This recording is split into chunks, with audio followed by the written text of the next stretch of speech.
तर आजच्या ह्या पर्यावरण म्हणजे आजच्या स्थितीत केंद्राचे जे पर्यावरण विरोधी आणि एकूणच समाज विरोधी कायदे येतात, त्यामध्ये याच काळात आपण जनांचा समन्वय म्हणून आपण एक अभ्यास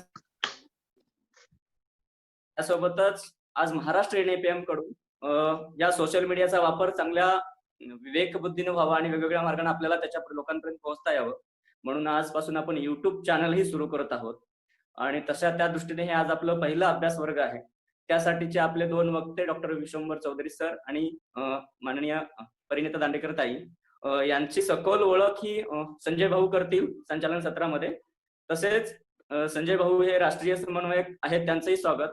त्यासोबतच आज विशेष करून मी सुजय दादा ज्यांनी हे YouTube चॅनल ऍक्टिव्हेट आणि पुढे प्रक्रिया सुरू करण्यामध्ये त्याच्यासोबत सुनीती ताई या दोघांनी गेल्या काही दिवसापासून खूप मेहनत घेतली, त्यांचंही स्वागत. आणि इथं इतके मान्यवर दिसत आहेत, आता नाव घेण्याचा वेळ नाही, त्या सर्वांचं स्वागत करतोय जे जेवढे सहभागी झालेल्या सर्व साथींचा. एकतर आंदोलनाच्या या प्रक्रियांमध्ये 1996 ला जनआंदोलनाच्या समन्वयाची प्रक्रिया सुरू झाली. तो समन्वय म्हणून आपण देशभरातील वेगवेगळ्या आंदोलनांची प्रक्रिया पूर्ण केल्या, वेगवेगळी आंदोलन यशस्वी पातळीवर शिंगूर पासून ते रायगड मधील सेस प्रकल्पापर्यंत ते कार्ला SEZ पर्यंत आपण यशस्वी आंदोलनं केली. त्यासोबतच आंदोलनासोबतच आपण रचनात्मक संघर्षही केले आणि वेगवेगळे आंदोलन ते करत आहेत. म्हणजे त्याचं उदाहरण नर्मदेतील जीवनशाळा असतील तर त्यासोबतच लवासा प्रकल्प विरोधातली जे आपलं आंदोलन आहे मोशे खोरे बचाव, तिथल्या जंगलावरच्या संपत्तीतल्या त्या झाडांपासून रोजगार निर्मितीपर्यंत वेगवेगळ्या भागातील असे आपले रचनात्मक संघर्षही सुरू आहेत. फक्त हमारी मांगे पुरी करो इथपर्यंत न राहता संघर्ष करता करताच त्यातून आपल्या हातात आलेलं वन जमिनी, वन संपत्ती, नैसर्गिक संपत्ती याच्यातून शाश्वत मार्गाने रोजगार निर्मितीकडेही आपण पाऊल टाकत आहोत. आणि अशा तऱ्हेने ह्या आंदोलनाच्या प्रक्रिया सुरू असताना वेगवेगळे आंदोलन, वेगवेगळ्या संघटना आपल्यासोबत जोडत आहेत. त्यामुळं या अभ्यास वर्गाची आपण सुरुवात केलेली आहे आजच्या परिस्थितीत, कारण आता आपल्याला एकमेकांना भेटणं शक्य नाही. तरी आता सगळ्यात उपयोगी आणि चांगला पर्याय म्हणून आपण ह्या सगळ्या ऑनलाईन प्रक्रियामधूनच जात आहोत. तरी मी सर्वांचं पुनश्च स्वागत करतो. जनआंदोलनाचा राष्ट्रीय समन्वयाचा महाराष्ट्र राज्य समन्वयक मी सर्वांचं स्वागत करतो आणि पुढील सत्राचं संचालन करण्यासाठी संजय मंगू सरांकडे मी येतो. मी आता अधिक अजिबात वेळ घेत नाही. परिणिता ताई महाराष्ट्रातल्या लोकांना या वर्षीच्या जानेवारी महिन्यापासून दर 15 दिवसांनी भेटते आणि त्याच्या आधी नर्मदा बचाव आंदोलन असेल किंवा एकूणच नैसर्गिक संसाधन आणि त्याही पेक्षा विशेष करून नदी खोऱ्यांचा अभ्यास आणि त्याच्यातलं पर्यावरण याच्यातल्या एक केवळ तज्ज्ञ म्हणून नाही तर कार्यकर्त्यांबरोबर खांद्याला खांदा लावून काम करणाऱ्या एक कार्यकर्ता म्हणून त्यांचा परिचय आम्हाला नर्मदा आंदोलनातल्या कार्यकर्त्यांना आहे, NAPM मधल्या लोकांना आहे आणि इतर सगळ्याच अभ्यासू मंडळींना त्यांचा परिचय. अनेक त्यांचं स्वतःचं शिक्षण जरी पुण्यातनं सुरू झालं असलं तरी नंतर त्यांनी आंतरराष्ट्रीय स्तरावर डिप्लोमा घेतलेला आहे त्यांच्या या विषयातली तज्ञता या नात्याने. आणि अनेक म्हणजे साऊथ एशियन नेटवर्क आहे, रिव्हर डॅम आणि पीपल हे फार महत्वाचं नेटवर्क आहे जे अनेक वर्ष काम करत आहे. त्याच्यात परिणिता ताई गेली 10 वर्ष सक्रिय आहेत. आणि याशिवाय एकूणच देश आणि आंतरराष्ट्रीय पातळीवरच्या पर्यावरणीय घडामोडींविषयी एक अतिशय जागरूक अभ्यासक म्हणून त्यांचा आपल्या सर्वांना परिचय आहे. तेव्हा मी त्यांना विनंती करतो की त्यांनी आपली मांडणी करावी. एक मी बघितलं, आपण काही हात घालायचं म्हटल्याबरोबर तिकडे काहीतरी होतं. 11 ऑगस्टला शेवटचं तारीख आहे म्हणून तरी ऑगस्टच्या पहिल्या आठवड्यात अभ्यास वर्ग ठेवूया असं ठरवलं. काल मला कळलं की कर्नाटकचे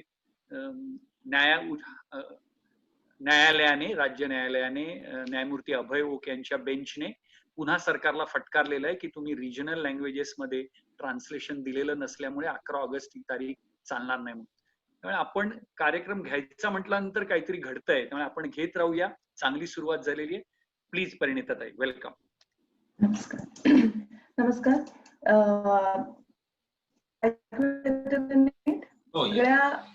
सगळ्या सध्याच्या आपल्या ऑनलाईन याच्यातला पहिला प्रश्न असतो की ऐकू येतोय का आणि दिसतोय का. मला धन्यवाद तुमचा. आणि मला एक मात्र नक्की म्हणायचं की या कार्यक्रमाच्या सुरुवातीला आता जो गोंधळ झाला तो गोंधळ हा खूप मला वाटतं समर्पक होता. कारण आपल्या एन्व्हायरमेंटल गव्हर्नन्स मध्ये आता जे सुरू आहे ते एक्झॅक्टली हेच आहे की नक्की कुठून गोंधळ येतोय हे कळत नाही, तो गोंधळ कसा थांबवायचा माहित नाही आणि त्याच्यावर जे आपण उपाय योजतो ते चालत नाही. अशी आणि मला वाटतं खूप अर्थाने ड्राफ्ट EIA 2020चा मसुदा जो आहे तो हेच दाखवतो की पर्यावरण मंत्रालयाला म्हटल्यापेक्षा मला याच्यात वाटतं की पर्यावरण मंत्रालयाचा जो प्रेझेन्स आहे तो जवळपास नसल्यासारखा आहे. हे सरकारचा मसुदा आहे, हा आत्ताच्या रुलिंग पार्टीचा मसुदा आहे आणि तो वेगवेगळ्या गोष्टींमधून आणि वेगवेगळ्या मंत्रालयांमधून वेगवेगळ्या प्रकारे बाहेर येत असतो. पर्यावरण मंत्रालय इज द लेटेस्ट कॅज्युअलिटी असं आपण म्हणू शकतो. सुरुवात करण्याच्या आधी मला थोडीशी बॅकग्राऊंड द्यायची आपल्याला की मला असं वाटतं की आत्ता जे इथे हजर आहेत त्यांच्या कुणाच्याही मनामध्ये पर्यावरण विरुद्ध विकास अशी काळी पांढरी भूमिका नाही, कारण अशी भूमिका आपल्या कुठल्याही जटिल समस्यांवरती कधीच काम करत नसते, कधीच कुठलीही गोष्ट. आणि पर्यावरण आणि विकास तर असा नाहीच आहे, आपल्याला सगळ्यांना माहीतच आहे. याची काही अगदी छोटी उदाहरणं देते मी तुम्हाला की आता 2019 मध्ये आपण आतापर्यंत फक्त 19 या वर्षामध्ये आपण 13,500 हेक्टर जंगलं डायव्हर्ट केलेली आहेत पर्यावरण मंत्रालयाने. गेल्या 2 वर्षांमध्ये म्हणजे 17-18 मध्ये हेच प्रमाण 50,000 हेक्टर होतं. म्हणजे गेल्या 3 वर्षामध्ये आपण 63,000 हेक्टर म्हणजे त्याच्या डबलपेक्षा जास्त एकरमध्ये जंगलं ही हँडओव्हर केलेली आहेत. दरवर्षी हे होत असतं.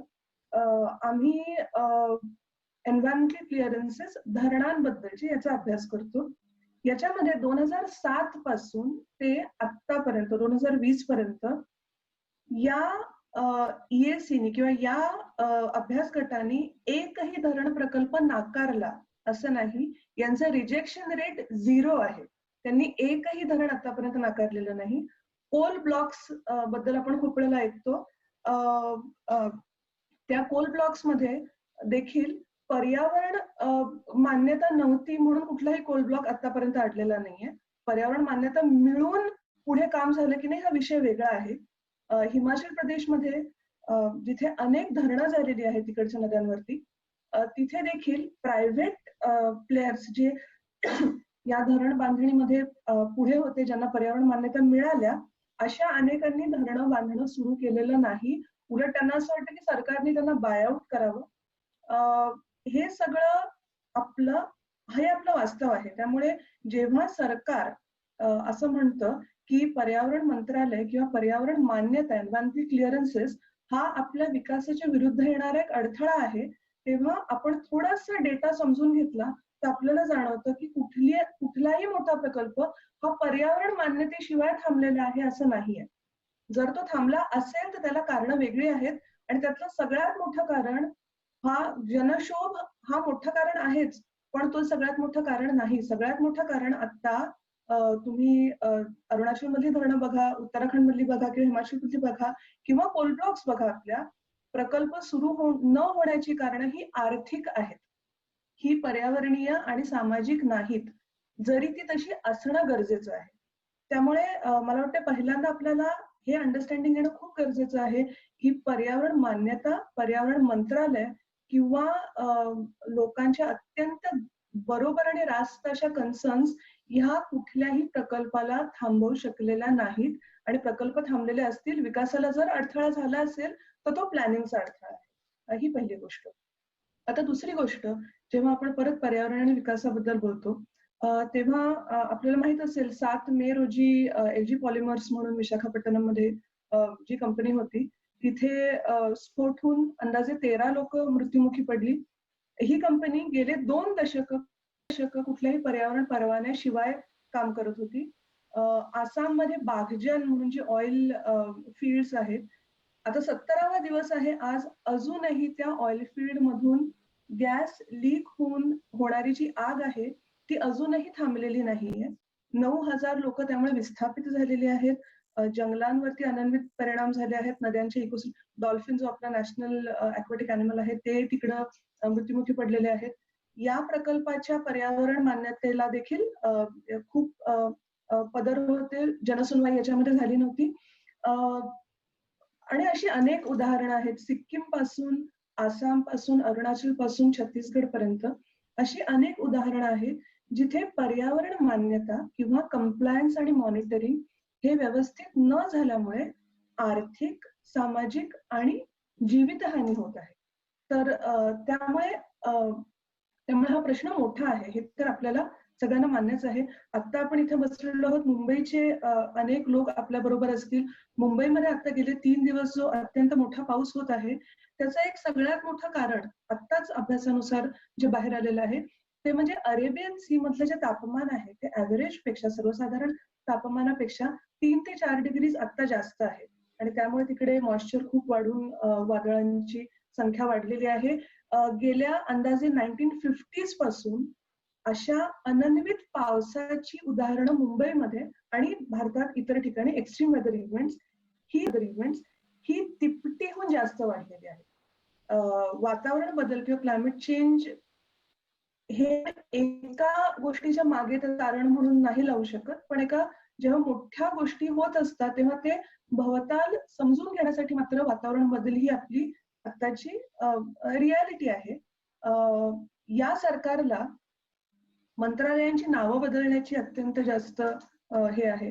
त्यांनी आल्याच मिनिस्ट्री ऑफ एन्व्हायरमेंट फॉरेस्टला ministry of environment forest and climate change असं बनवलं. तसंच मिनिस्ट्री ऑफ वॉटर रिसोर्सेसला जलशक्ती आणि गंगा रिज्युव्हिनेशन असं त्याच्यामध्ये नाव घातलं. असं असूनही आणि क्लायमेट चेंज हा अत्यंत महत्वाचा मुद्दा असूनही नव्या EIA मसुद्यामध्ये क्लायमेट चेंज किंवा वातावरण बदल किंवा डिझास्टर्स आणि डिझास्टर्स साठीचं प्लॅनिंग याचा उल्लेख देखील सापडत नाही. त्यामुळे प्रतीकांची पूजा करणं हे सगळीकडेच आपल्याला दिसतंय आणि मला वाटतंय ड्राफ्ट EIA मसुद्यामध्ये हे खूपच महत्वाचा हा एक मुद्दा आहे.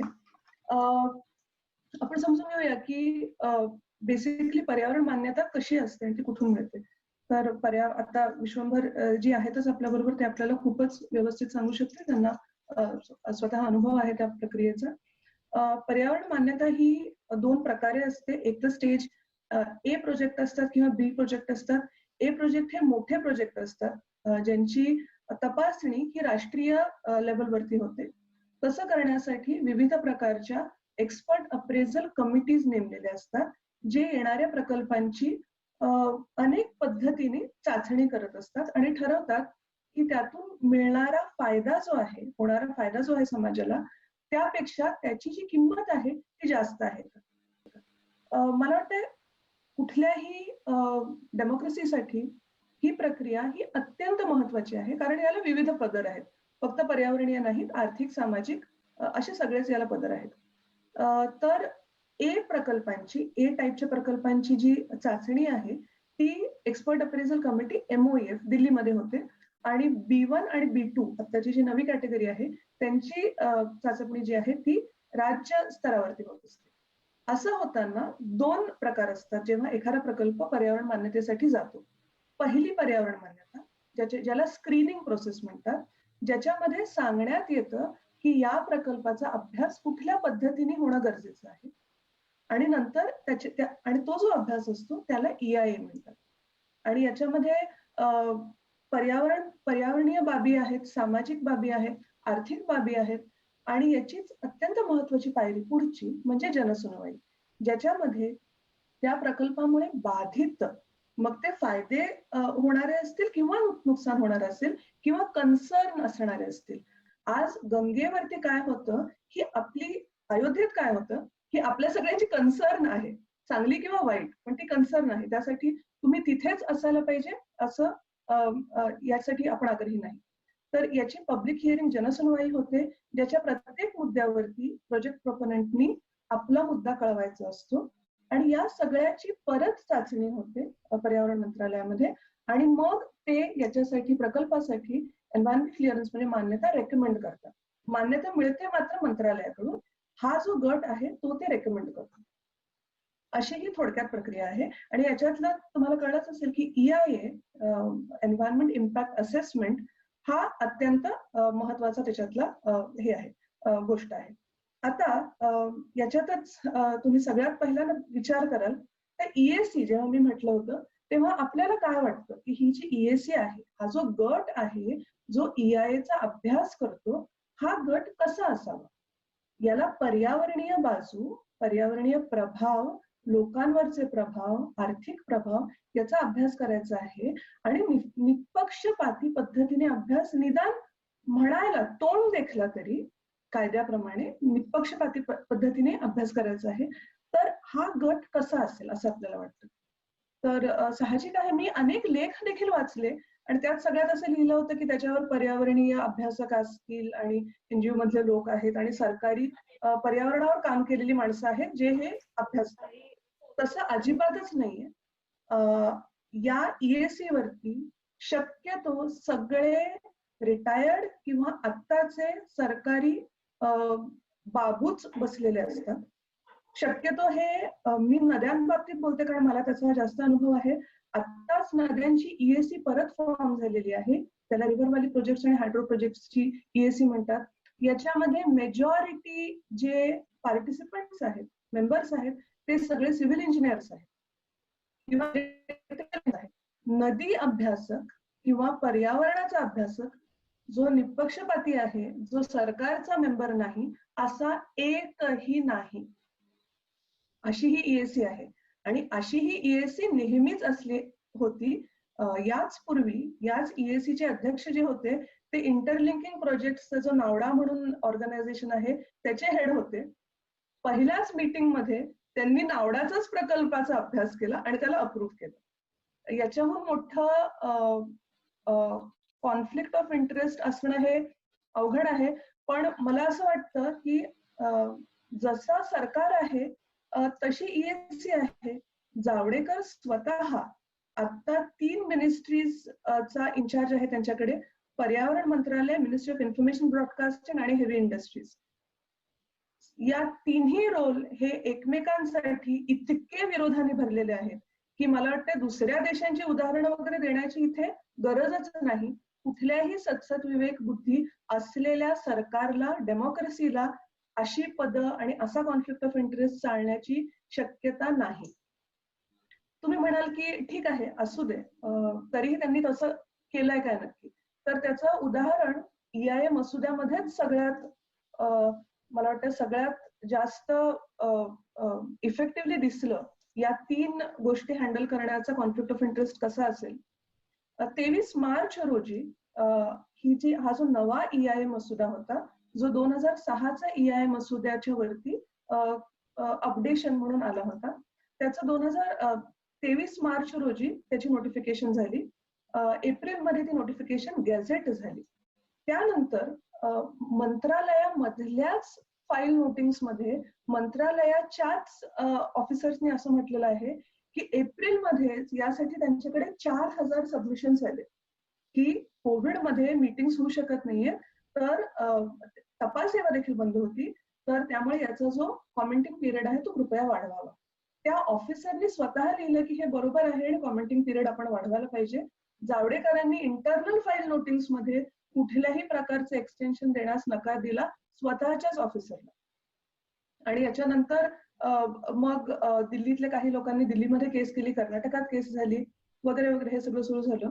यामध्ये एक अत्यंत डिस्टर्बिंग घटना घडली. 3 विद्यार्थी संघटना, त्यातली एक जी आहे ती महाराष्ट्रातलीच आहे, लेट इंडिया ब्रीद म्हणून. मी त्या लोकांना ओळखते. अतिशय होतकरू तरुण मुला-मुलींचा गट आहे तो. यांनी एक अत्यंत चांगलं निवेदन बनवलं आणि बेसिकली ड्राफ्ट वरती कॉमेंट्स यांचं दे वर welcome, they were asked for, मागितल्या होत्या त्याच्यावरती कॉमेंट्स. तर या let India breathe, Fridays for future आणि अजून एका गटाने खूप सुंदर असं मसुदा मुद्दे गोळा केले आणि लोकांकडून सह्या घेऊन हे पाठवायला लागले मंत्रालयाला. यांनी आतापर्यंत लेट इंडिया ब्रीद कडूनच 2.5 लाख पत्र दिलेली आहेत. विचार करा लोकांना किती याच्याबद्दल व्यक्त व्हायचं आहे. आणि असं झाल्यानंतर जावडेकरांनी या तिन्ही वेबसाईट्स निक्सीच्या अंडर बॅन केल्या होत्या. हे मला स्वतःला अजूनही विश्वास ठेवायला खूप अवघड जात आहे आणि हा अत्यंत महत्वाची घटना आहे आपल्या लोकशाहीसाठी. या तिन्ही वेबसाईट्स ब्लॉक झाल्या होत्या. यातली एक जी वेबसाईट होती फ्रायडेज फॉर फ्युचर, याला अनलॉफुल ऍक्टिव्हिटीज प्रिव्हेन्शन ऍक्ट म्हणजे जो अँटी टेरर ऍक्ट आहे त्याच्या सेक्शन 18 खाली नोटीस पाठवली होती की तुम्ही हे ताबडतोब बंद करा, नाहीतर सेक्शन 18 असं सांगतो की गुन्हेगारांना कमीत कमी 5 वर्ष पण जन्मठेप देखील होऊ शकते. आणि हे कुणाला, तर आपल्याच मुलांना, जी याच्यावरती सरकारने मागितल्यावरती याच्यावरती पत्र लिहितायत यांना. तर त्यामुळे हे खूपच डिस्टर्बिंग होतं. 26 दिवसांनंतर आता त्यांचा बॅन उठवण्यात आलेला आहे वेबसाईट्सवरचा. लेट इंडिया ब्रीथच्या कार्यकर्त्यांनी मला सांगितलं की त्यांना ना बंद करण्याची कुठली नोटीस आली, ना सुरू का केलं याची कुठली नोटीस आली. म्हणजे कम्प्लिटली अनडेमोक्रेटिक आणि नॉन ट्रान्सपरंट असा हा कारभार आहे. पर्यावरण मंत्रालयाला मात्र नवा नाही, त्यांचा कारभार हा नेहमीच अशा पद्धतीचा राहिला आहे. तर हे थोडीशी पार्श्वभूमी झाली. मुळात या मसुद्यामध्ये नक्की काय खटकतंय? मला खात्री आहे आतापर्यंत आपल्यापैकी अनेकांनी याच्याबद्दल वाचलेलं आहे, अनेकांना याच्याबद्दल माहिती आहे. त्यामुळे मी फार डिटेलमध्ये जात नाही. मी ठळक मुद्दे फक्त याच्यातले मांडते. सगळ्यात महत्वाचे जे याच्यातले मुद्दे आहेत, सगळ्यात महत्वाचा मुद्दा याच्यातला म्हणजे आपण जेव्हा पर्यावरण कायदे करतो तेव्हा भारत हा विविध आंतरराष्ट्रीय ट्रीटीजना कटिबद्ध आहे, आपण सह्या केलेल्या आहेत. आणि आपल्यासाठी देखील प्रिन्सिपल ऑफ नॉन रिग्रेशन म्हणजे आज तुम्ही जे करता, जी तुम्ही कायद्याची एक पायरी चढता, त्या पायरीहून तुमचा पुढचा कायदा खाली येऊ शकत नाही. अत्यंत सोपं आणि इंट्युटिव्ह असं हे प्रिन्सिपल आहे. पण हे प्रिन्सिपलच या मसुद्याने पूर्णपणे पायमल्ली मिळवलेलं आहे. कारण याचा जो पहिलाच सगळ्यात खटकणारा क्लॉज आहे तो असा आहे की प्रकल्पांना जर पर्यावरणीय मान्यतेशिवाय प्रकल्प सुरू झाले तर त्यांना नंतर मान्यता देण्यात येईल दंड भरून. आता याच्यामध्ये काय नक्की प्रॉब्लेम आहे? कायद्याचा तर भंग आहेच हा, कारण नोटिफिकेशन मसुदा हा कायदा नाही. मसुदा हा 1986 एन्व्हायरमेंट प्रोटेक्शन ऍक्टच्या अंतर्गत बनलेला मसुदा आहे, नोटिफिकेशन आहे. त्यामुळे मेन कायद्यातच अशी तरतूद नाही की तुम्ही घ्या बा पैसे रेग्युलराइज करून टाका, असं करू शकू. तर त्यामुळे हे चूक आहे. पण प्रॅक्टिकली याच्यात काय प्रॉब्लेम्स असू शकतात? प्रॅक्टिकली याच्यात मी तुम्हाला एक उदाहरणच देते. कलसेश्वरम नावाची एक मोठा प्रकल्प आहे महाराष्ट्र तेलंगणामध्ये, ज्याच्यात मेडीगड्डा म्हणून एक बराज आहे जे महाराष्ट्राच्या सीमेवरती होत आहे. मेडीगड्डा बराज हे पर्यावरण मान्यतेशिवाय नुसतं बराजच काम नव्हतं होत, तर तेलंगणामधली जी जे कालवे होते काढलेले ते सगळ्यांचं बांधकाम 5,500-6,000 कोटीचं काम हे बराजचं लोकेशन ठरण्याच्या शिवाय सुरू झालं होतं. कारण लोकेशन मध्ये वाद होता महाराष्ट्र आणि तेलंगणामध्ये. त्याच्यानंतर लोकेशन बदललं, त्यातले काही कालवे जे असतील ते आता कदाचित कामाला येणार नाहीत. तर याच्यामध्ये अत्यंत मोठ्या प्रकारचा पब्लिक रिसोर्सेसचा अपव्यय आहे. अपव्यय नाही, अपहार आहे.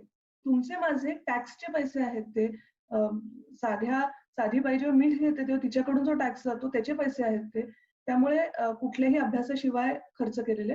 आणि अशी अनेक उदाहरणं आहेत. महाराष्ट्रामध्येच Krishna Marathwada lift irrigation project आहे, उजनीवरची अनेक लिफ्ट इरिगेशन प्रोजेक्ट्स आहेत, ज्यांचा जी खडखडीत कोरडी आहे हे तुम्हाला मला माहिती आहे.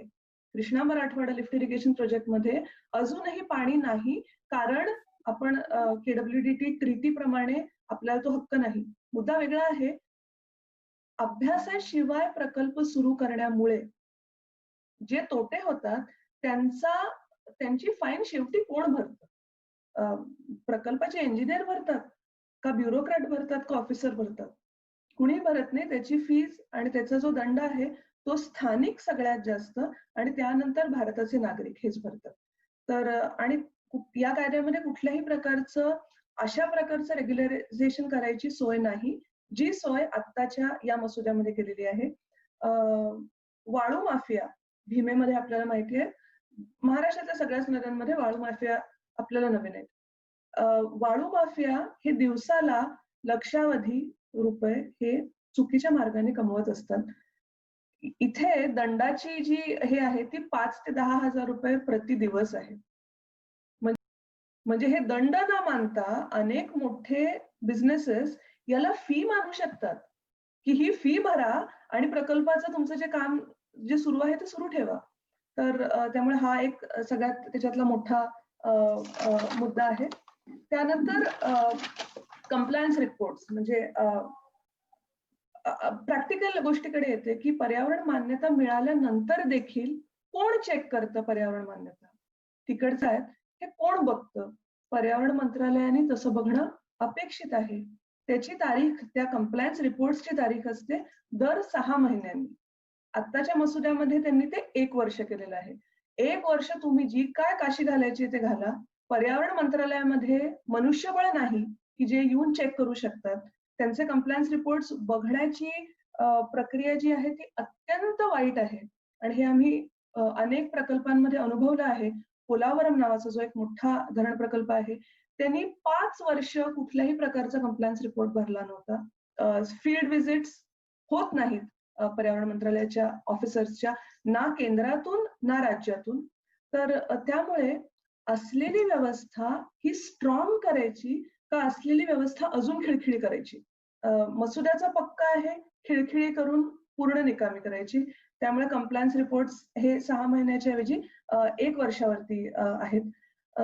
अजून एक महत्वाचं म्हणजे अनेक प्रकारची व्हायोलेशन्स ही स्थानिक रिपोर्ट करतात किंवा अभ्यासक रिपोर्ट करतात. कारण ते तिकडे जातात, बघतात, त्यांच्यावरती काहीतरी परिणाम होत असतो आणि ते रिपोर्ट करतात. नव्या मसुद्याप्रमाणे मात्र जर व्हायोलेशन्स असली तर ती रिपोर्ट फक्त आणि फक्त प्रोजेक्ट प्रॉपोनंट ज्यांनी हा प्रकल्प उभारला किंवा पर्यावरणीय मंत्रालय जी कधीही तिकडे चक्कर घालत नाहीत, हे दोघंच रिपोर्ट करू शकतात. प्रकल्प ज्याचा प्रकल्प आहे तो स्वतः जाऊन सांगणं की मी चूक केलेली आहे आणि मला शिक्षा द्या, हे आपल्याला माहितीये किती संयुक्तिक आहे. पर्यावरण विभाग जो कधीही तिकडे जात नाही तो असं करणं किती संयुक्तिक आहे हे देखील आपल्याला कळतंय.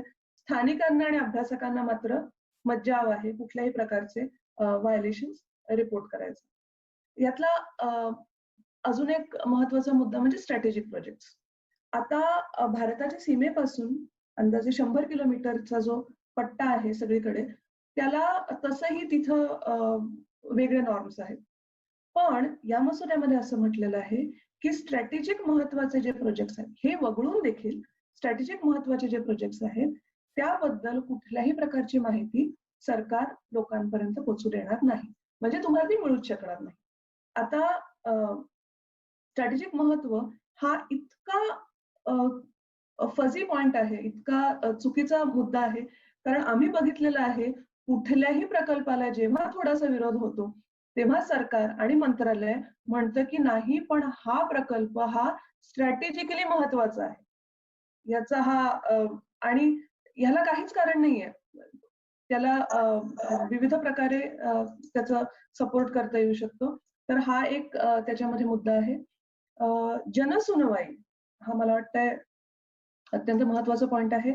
जनसुनवाईमध्ये मी बघितलेलं आहे, तुम्हाला देखील माहित असेल, लोक दूर दूरून आसामच्या काही धरणांच्या, अरुणाचलच्या काही धरणांच्या बाबतीत 2-2 दिवस प्रवास करून लोक येतात तिथे आपापली मतं मांडायला. नर्मदा खोऱ्यामध्ये तर हे आपल्याला माहिती आहे जनसुनवाई हा किती एक व्हायब्रंट प्रकार आहे. जनसुनवाई अनेक अर्थाने आपली लोकशाही कार्यान्वयित होण्याचा एक उत्सव आहे आणि तो खूप व्यवस्थित शांतपणे वर्गासारखा असं होणं शक्यच नाही. कारण लोक विस्थापित होत असतात. आपलं घरदार, आपली जंगलं, आपलं जमीन त्यांची जात असते किंवा त्यांना खूप पैसे मिळणार असतात. जे काही असेल इथे भावना थोड्या पेटलेल्या असतात. असं असताना याला तुम्ही कन्सिडरच न करणं की नाही आम्हाला हे नकोच आहे, हे म्हणणं म्हणजे उद्या आपल्या निवडणुकांमध्ये दंगे होतात म्हणून निवडणूकच नको, आहे ते सरकार चालू दे असं म्हणण्यासारखं झालं. की जर जनसुनवाईमध्ये प्रॉब्लेम होत असतील तर लोक, आणि हे प्रॉब्लेम जनरली अफेक्टेड लोक असतात त्यांनाच होतात. त्यांना मारपीट होते, त्यांना आत येऊ दिलं जात नाही, पोलीस बंदोबस्त असतो आणि वाईट आहे ते सगळ्या गोष्टी.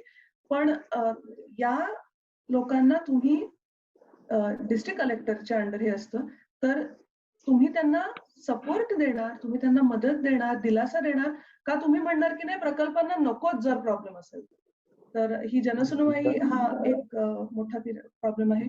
कॉमेंट पिरियड असतो, म्हणजे EIA, तुम्ही कोणी EIA बघितला नसाल तर मला अगदी वाटतं की नक्की EIA बघा. फारच इंटरेस्टिंग डॉक्युमेंट असतं. मी अनेक EIA असे बघितलेले आहेत. माधव गाडगीळ यांनी म्हटलेलं आहे की EIA मी अजून एकही प्रामाणिक EIA बघितला नाही. जयराम रमेश यांनी म्हटलेलं आहे. मी स्वतः इतके EIA बघितलेले आहेत आतापर्यंत ज्याच्यामध्ये रत्नागिरीच्या खाणीच्या EIA मध्ये रशियाच्या खाणीच्या EIAच्या गोष्टी कटपेस्ट केल्या होत्या. अथिरापल्ली केरळमध्ये ज्या धरणाचा EIA आहे तिथे हिमालयातल्या नद्यांच्या गोष्टी कटपेस्ट केलेल्या होत्या. आणि हे म्हणजे हे अपवाद नाही, हा रूल आहे. अपवाद वेगळे असतात, या रूलला अपवाद असतील.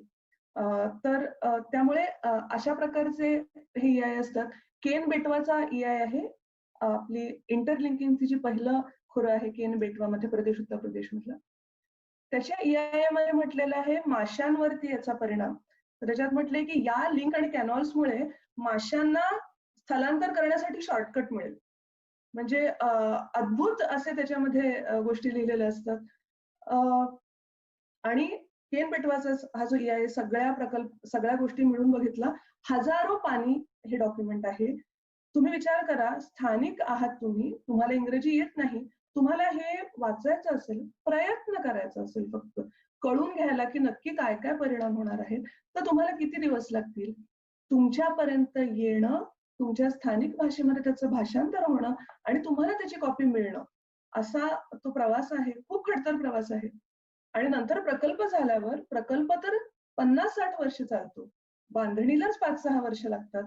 मग मधला जो काळ आहे ज्याच्यात लोक याचा अभ्यास करू शकतील, तो वाढवायचा का कमी करायचा? तो आपण 10 दिवसांनी नव्या मसुद्यामध्ये कमी केलेला आहे. 10 दिवस मला वाटतं याच्याने विचारसरणी कळते, याच्याने बाकी काहीही कळत नाही. याच्याने तुम्हाला नेमकं काय करायचं आहे ते फक्त लक्षात येतं. बाकी याच्यामध्ये अजून अनेक गोष्टी आहेत. सगळ्यात महत्वाचं अजून एक गोष्ट म्हणजे पर्यावरण मान्यतेशिवाय एखादा प्रकल्प किती दिवस जमीन हडपू शकतो याला एक मर्यादा असते. कारण मोठ्या म्हणजे छत्तीसगडमध्ये किंवा इथे या भागात तुम्ही जेव्हा मायनिंग बघता किंवा तिपाईमुख सारखं धरण आहे ज्याच्यामध्ये हजारो हेक्टर जंगल जाऊ शकतं, तिथे मान्यतेशिवाय फेन्सिंग करून लेव्हलिंग करणं म्हणजे एका अर्थी जमीन हडपणं आहे लोकांची. कारण तुमच्यापासून विस्थापितांपासून तर ती जमीन गेली आणि बंद झाली, प्रकल्प कधी होईल माहित नाही. दिस इज लँड ग्रॅब ऍक्च्युली. तर याला देखील याच्यामध्ये जास्त दिवसांसाठी मान्यता मिळालेली आहे. कॅटेगरी बाकीच्या अजून अनेक गोष्टी आहेत जसं की ज्या आधी पण होत्या आणि आता पण आहेत, जसं की पिण्याच्या पाण्याची धरणं. आपल्या आजूबाजूला सगळीकडेच पिण्याच्या पाण्याची अनेक धरणं होत आहेत. मुंबईच्या आजूबाजूला 12 धरणं होत आहेत पिण्याच्या पाण्यासाठी. इंटरलिंकिंगचे अनेक प्रकल्प या अंडर येतात. त्यांना कुठल्याही प्रकारचा EIA जनसुनवाई ही लागतच नाही. असं कसं? पिण्याच्या पाण्यासाठी ऑप्शन्स असू शकतात, अभ्यासच करायचा नाही त्याच्याबद्दल आणि असं समजायचं की तुमची गरज ही एकमेव तुमच्या प्रत्येक गोष्टीसाठी जस्टिफिकेशन आहे. आणि ती देखील कुणाची गरज? तर शहरी गरज. गावांमध्ये त्याच धरणाच्या पाण्याची काय कंडिशन आहे हे आपल्याला माहितीच आहे. त्यानंतर 25 मेगावॉट पेक्षा कमीची जी धरणं आहेत त्यांना कुठल्याही प्रकारचा अभ्यास लागत नाही, जनसुनवाई लागत नाही. आता मी स्वतः अशी अनेक धरणं बघितली आहेत जी 24.75 मेगावॉट्स आहेत. का असतील ते 24.75 मेगावॉट्स? कारण मी तर 2 धरणं बघितली, काठावर एक, दुसऱ्या काठावर दुसरं, दोन्ही 24.75, म्हणजे मिळून तर ते 50 मेगावॉटचं मोठं धरण झालं. पण असं का केलं असेल तर पर्यावरण या सगळ्या डोकेदुखीपासून सुटका मिळण्यासाठी. खरं तर डोकेदुखीपासून सुटका खूप सहजी मिळते. तुम्ही बघत आहात आपल्या आजूबाजूला काय घडतंय. तर या गोष्टी त्यांनी तशाच ठेवलेल्या आहेत. इनलँड वॉटरवेज म्हणून जो एक मोठा प्रकल्प आता येऊ घातलेला आहे, त्याच्यामध्ये कॅपिटल ड्रेजिंग आहे, म्हणजे मोठी मशिनरी लावून नद्यांची तळ खरवडून काढणे. त्याच्यामध्ये आता खूप डॉल्फिन्स गेले आणि त्याचे अनेक गंभीर पर्यावरणीय आणि सामाजिक परिणाम आहेत. त्याला पूर्ण नव्या मसुद्यामध्ये EIA मधून बाहेर काढलेलं आहे. आता याच्यामध्ये मुद्दा असा येतो की या सगळ्या गोष्टी खरंच डोकेदुखी आहेत का? तर मला असं वाटतं की जर तुमची पूर्ण यंत्रणा, पर्यावरण मंत्रालय हे खोट्या निकषांवरती, खोट्या अभ्यासांवरती पैसे घेऊन क्लिअरन्सेस देणारं ठिकाण किंवा त्याच्यामधले जे मधले कंत्राटदार आहेत ते जर तसे असतील तर याच्यामध्ये अडथळे एखाद्या साफ प्रकल्प टाकणाऱ्याला देखील येऊ शकतात. पण त्याच्यावरचा जो उतारा आहे तो याच्यात आहे का? याच्यात अजिबातच नाहीये त्याच्यावरचा उतारा. याच्यामुळे कुठल्याही प्रकारची प्रक्रिया ही लवकर होणार नाहीये. आता जे प्रकल्प वेदांत ॲल्युमिनियम मायनिंग पासून ते सुबानसिरी म्हणून आसाम मधला प्रकल्प आहे किंवा मध्य भारतातले प्रकल्प आहेत, जे प्रकल्प थांबलेले आहेत किंवा थांबायला लागलेले आहेत त्याची कारणं एकतर डिझास्टर्स. उत्तराखंडमध्ये तुम्ही बघितलं कितीतरी 30च्या वर धरणं ही वाहून गेली त्याचा नीट अभ्यास न झाल्यामुळे आणि क्लाउडबर्स्ट झाल्यामुळे, किंवा लोकांचा विरोध. सुबनसिरी धरण प्रकल्प आसाममधला मोठा त्याच्यातलं उदाहरण आहे जिथे गेली अंदाजे 3 वर्ष काम थांबलेलं आहे. त्यामुळे नुसताच अभ्यास नाही केला आणि खूप सटासट मान्यता मिळवल्या म्हणून प्रकल्प लवकर होणार आहे का? तसं होणार नाहीये. कदाचित त्याच्यातला जो तोटा आणि नुकसान आहे ते जो प्रोजेक्ट कन्स्ट्रक्टर आहे त्यालाच सोसावं लागणार आहे. कारण ही जी सगळी सिस्टीमच चुकीची आहे. त्या सिस्टीम मधून कुणालाच फायदा होण्याची कुठलीही संभावना नाही. असं असताना या सिस्टीमला आपण जास्त स्ट्रॉंग आणि ट्रान्सपरंट करत जावं, जिथे प्रकल्प जो बांधणार आहे त्याच्या खऱ्या समस्या देखील लोकांना कळतील आणि लोकांच्या खऱ्या समस्या देखील अत्यंत चांगल्या पद्धतीने चर्चिल्या जातील. याच्यामुळे गोष्टी फास्ट होऊ शकतील. गोष्टींवर चर्चाच करायची नाही, एकावर एक हे तर आम्ही बघणारच नाही, हे तर आमच्या खालीच नाही, मग आम्ही माझी मिनिस्ट्री ऑफ इन्फॉर्मेशन वापरू, मिनिस्ट्री ऑफ हेवी इंडस्ट्रीज वापरू आणि गोष्टींना हे करू. हे खूपच शॉर्ट टर्म व्ह्यू झाला. याच्यामुळे गोष्टी सुटत नाहीत हे आपल्याला माहिती आहे. प्रॉब्लेम असा आहे की सरकार शॉर्ट टर्म असतं, प्रकल्प, लोक, जंगल, जमीन मात्र लॉंग टर्म असतात. तर त्यामुळे हे जे सगळे इश्यूज आहेत हे आपलेच आहेत. त्यानंतर सगळ्यात शेवटचा मुद्दा कंप्लायन्सचा. हे सगळं झाल्यानंतर ज्या गोष्टी सांगितल्या जातात, ज्या सूचना दिल्या जातात त्यांचं पालन होतं की नाही, तर त्यांचं पालन हे मग ते पर्यावरणीय प्रवाह असो, कॉम्पेन्सेटरी अफॉरेस्टेशन असो, मग डिस्पोजल असो, याच्यातलं कुठलेही कंप्लायन्स हे पर्यावरण मंत्रालय किंवा त्याचे ऑफिसर्स बघत नाहीत. त्यामुळे सुधारण्याला वाव खूप आहे. प्रकल्प टाकणाऱ्या लोकांसाठी आणि प्रकल्पाने बाधित लोकांसाठी दोघांसाठी ही सिस्टीम सोपी करण्याची, ट्रान्सपरंट करण्यासाठी खूप मार्ग आहेत. EIA मसुदा 2020 हा तो मार्ग नाही. याच्याने फक्त आणि फक्त बेकायदेशीर वृत्ती ही वाढणार आणि मोठ्या प्रकल्पांना चोरांचे प्रकल्प असं म्हटलं जाणं वाढणार, जे बरोबर नाहीये. अत्यंत ग्राह्य प्रकल्प खूप नीट व्यवस्थित अभ्यासावरचे असे असूच शकतात. या सिस्टीम मधून ते बाहेर येणं जास्तीत जास्त अवघड आहे. जनक्षोभ, क्लायमेट चेंज, डिझास्टर्स जे आपण आता बघतोय, उत्तराखंड असो, चेन्नई असो, बँगलोर असो, बिहार असो, आता आसाम असो, आपण खरा अभ्यास करायला खूप वाव आहे. खरा अभ्यास करण्यामुळे जास्तीत जास्त रोजगार निर्मिती होणार आहे. अभ्यास हा काही रोजगार निर्मितीच्या विरुद्ध नाहीये. कंप्लायन्स करण्यात रोजगार निर्मिती होऊ शकते. एन्व्हायरमेंट मॅनेजमेंट प्लॅन जो EIAचं शेवटचं स्टेप आहे त्याच्यामध्ये रोजगार निर्मिती होऊ शकते आणि हे सगळ्या देशांमध्ये घडतंय. अनेक रोजगार जे वाढत आहेत ते या ठिकाणी, या क्षेत्रांमध्ये वाढत आहेत. त्यामुळे याच्यामुळे नोकऱ्या कमी होतील आणि विकासाला अडकाठी बसेल असं मानणं पूर्ण चुकीचं आहे. त्यामुळे माझी अत्यंत कळकळीची विनंती आहे की आपण ते स्थानिक भाषांमध्ये ट्रान्सलेट होईल न होईल तारीख पुढे जाईल ना जाईल, पण आपण आपल्याकडून मात्र शक्य तेवढ्या याच्यावरती कॉमेंट्स नोंदवाव्यात, आपले विचार नोंदवावेत आणि नुसते नोंदवू नयेत, तिथं थांबू नयेत. कारण ह्या सरकारचं जयराम रमेश यांनी अत्यंत डिटेल्ड मध्ये याच्यावरती पाठवली होती मतं. 4 पानी पत्र, अत्यंत उत्कृष्ट पत्र आहे, तुम्हाला मिळालं तर नक्की वाचा. ज्याच्यावरती जावडेकरांनी त्यांना फक्त सांगितलं की हे मिसरिप्रेझेंटेशन आहे. बाकी एकाही मुद्द्यावर जावडेकरांनी खुलासा केला नाही. जेव्हा जयराम रमेशांचं असं होऊ शकतं, तेव्हा आपण पाठवलेल्या कमेंट्सचं काय होईल हे आपल्याला माहित नाही. आणि असं असूनही कमेंट्स पाठवून त्याचा पाठपुरावा करणं हे आपलं कर्तव्य आहे आणि ह्याच्याने फरक पडतो हे आपल्याला आता दिसतच आहे. जून 30 ची तारीख पुढे पुढे जाऊन 2 केसेस होऊन अनेक विद्यार्थी, अनेक कायद्याचे विद्यार्थी एकत्र आले आहेत. आज आपण ह्याच्यावरती चर्चा करत आहोत.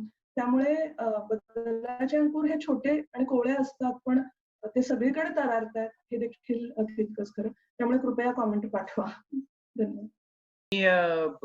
परवा आमची NAPM ची नॅशनल मीटिंग चालू होती आणि अजेंड्यावर 1 बाय 1 विषय होता. तर दर विषय आला की कोणतरी कार्यकर्ता म्हणत होता की आता हा अधिक गंभीर आहे, हा अधिक गंभीर आहे. तसं हा EIA ची 83 पानं वाचताना एक पान उलटलं की आणखीन काहीतरी डिझास्टर, एक पान उलटलं की आणखीन काहीतरी डिझास्टर. जे परिणिताताईंनी खूप चांगलं वर्णन केलं की संपूर्ण ही यंत्रणा खिळखिळी करण्याचा जो डाव आहे तो अतिशय व्यवस्थित मांडला गेलाय. आपण चर्चेत नंतर जाऊ. विश्वंभर चौधरी आपल्यासोबत आहेत. NAPM च्या सोबत अनेक वर्ष विश्वंभर चौधरी आहेत. लवासाच्या आंदोलनामध्ये ते अतिशय सक्रिय होते आणि जसं परिणिता मॅडमना आपण लोकसत्तातनं भेटतो, विश्वंभर चौधरी त्याच्याहून अधिक नियमितपणे आपल्याला आपल्या घरात येऊन स्क्रीनवरती भेटत असतात विविध चॅनलवरून. अतिशय नेमकेपणाने आणि आग्रहपूर्वक आपली मतं तरी संयमीपणाने मांडण्यात त्यांचा हातखंड आहे. मी विश्वंभर चौधरींना विनंती करतो की त्यांनी आपली मांडणी करावी आणि मग आपण चर्चा करू. धन्यवाद संजय भाऊ आणि सगळ्यांना माझा जिंदाबाद. पहिल्यांदा जिंदाबाद. 2 गोष्टी आज मी पक्क्या ठरवलेल्या आहेत. एक म्हणजे मी आज पॉलिटिकल कॉमेंट्री काहीच करणार नाही, कारण ते फेसबुकवर मी रोजच करतो. त्यामुळे आज मी राजकीय विधान करणार नाही असं मी ठरवून आलो आहे. आणि दुसरं म्हणजे मी आज या नोटिफिकेशन मधल्या 2-3 चांगल्या गोष्टी पण सांगणार आहे, कारण फॉर अ चेंज त्यात काही चांगल्या गोष्टी पण आहेत असं वाटलं त्याही मी सांगणार आहे. पण मी आधी त्यातल्या वाईट गोष्टी काय ते माझ्या स्वभावाला अनुसरून पहिल्यांदा मी वाईट सांगणार आहे, नंतर थोडं चांगलं काही सांगणार आहे. ही सगळी चर्चा परिणितांनी खूपच म्हणजे खरं सगळेच माझे मुद्दे आता परिणितांनी घेतलेले, त्यामुळे आता काय बोलायचा हा प्रश्न आहे. पण तरी पण काही ऍडिशनल मुद्दे मात्र मी घेईन नक्की. आणि परिणितांनी खूपच चांगलं मांडलं सगळं. आणि आत्मा जो होता की EI नोटिफिकेशन कशासाठी पाहिजे तो आत्मा परिणितांनी खूप चांगल्या रीतीने सांगितलेला आहे. थोडी या नोटिफिकेशन मला वाटली, कारण आता हा अभ्यास वर्ग आहे बरेच लोक EIA प्रोसेसशी रिलेटेड नसलेले असतील. 1991 ला आपण जागतिकीकरण स्वीकारलं आणि त्यानंतर आपल्याकडच्या प्रकल्पांचं स्वरूप बदललं. म्हणजे इंडस्ट्री हे एकच उद्योग होती, त्यानंतर इन्फ्रास्ट्रक्चर त्यात यायला लागलं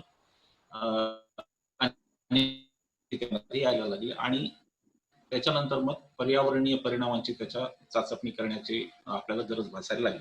97 साली हे पहिलं EI नोटिफिकेशन आलं. त्यानंतर ते 1994 ला पहिलं EI नोटिफिकेशन आलं. याच्यामध्ये पब्लिक हिअरिंग हा कॉम्पोनंट नव्हता. तो पब्लिक हिअरिंगचा कॉम्पोनंट 1997 ला आला. पब्लिक हिअरिंग 97 ला सुरू झालं. 2006 ला असं लक्षात आलं की या EI नोटिफिकेशन मध्ये खूप असं विस्कळीतपणा एक प्रकारचा आहे आणि गोविंदराजन कमिटीची स्थापना झाली आणि त्यांच्या अनुषंगाने EI नोटिफिकेशन 2006 हे आलं. मला सांगायला आनंद वाटतो की 2004 ला माझा EI मध्येच PhD झाला आणि 6 ला या नोटिफिकेशनला काही थोडाफार हातभार माझाही लागू शकला. त्यावेळेला काय ज्या माझ्या जाणीवा होत्या तेवढ्या मर्यादित लागला, म्हणजे असं पूर्ण काही लागू शकला नाही. आज कदाचित दिलं तर वेगळ्या अर्थाने वेगळं काहीतरी हातभार लागला. पण 2006चं नोटिफिकेशन हे आपल्यासमोर एक मॉडेल नोटिफिकेशन म्हणून आहे आणि त्यानंतर आता हे 2020 आलेलं आहे. या 14 वर्षांमध्ये फार मोठा बदल झालेला आहे. विकास नियोजनाच्या प्रक्रिया बदललेल्या आहेत. अनेक ठिकाणी रॉ मटेरियल्स पासून बदल मोठ्या प्रमाणावर हे झालेले आहेत आणि त्या दृष्टीने नवीन काहीतरी त्यात येतं का असं मला उत्सुकता होती, परंतु तशी उत्सुकता काही ठेवण्याचं कारण नाही. उलट जे आहे त्याचं डिव्हॅल्युएशन एक प्रकारे खचवणूक त्याची झालेली आहे हे आपल्याला लक्षात घेतलं पाहिजे. आता हे EI नोटिफिकेशन बद्दल बोललो म्हणजे हे आलंच की EI बद्दल सुद्धा 2 शब्द बोलावे की हा नेमका काय रिपोर्ट असतो. तर परिणितांनी सांगितलंय पण त्याच्यातले जे मेजर भाग आहेत त्यात हवा प्रदूषणाबद्दल, पाण्याच्या प्रदूषणाबद्दल, ध्वनीचा, आवाजाचं प्रदूषण, त्याच्यानंतर इकॉलॉजी आणि बायोडायव्हर्सिटी, सोशिओ इकॉनॉमी असे त्याचे मेजर काही घटक असतात. त्यात लँड यूज आणि बऱ्याच गोष्टी येतात. जर पाहिलं तसं तर खरं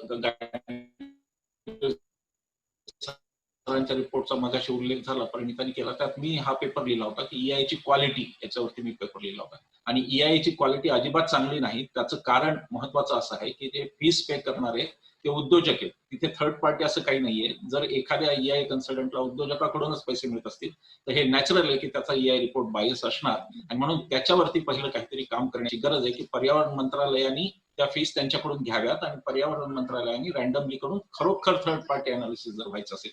ही या सिस्टीम मधली फार मोठी त्रुटी आहे. ती या नोटिफिकेशन मधून काही दूर होईल असं वाटत नाही कोणत्याच काही. त्याच्यात काही नाबेडचं आहे, मी त्याच्या संबंधी बोलतो. तर EI म्हणजे असं सगळं एकूण हा भेंडोळा.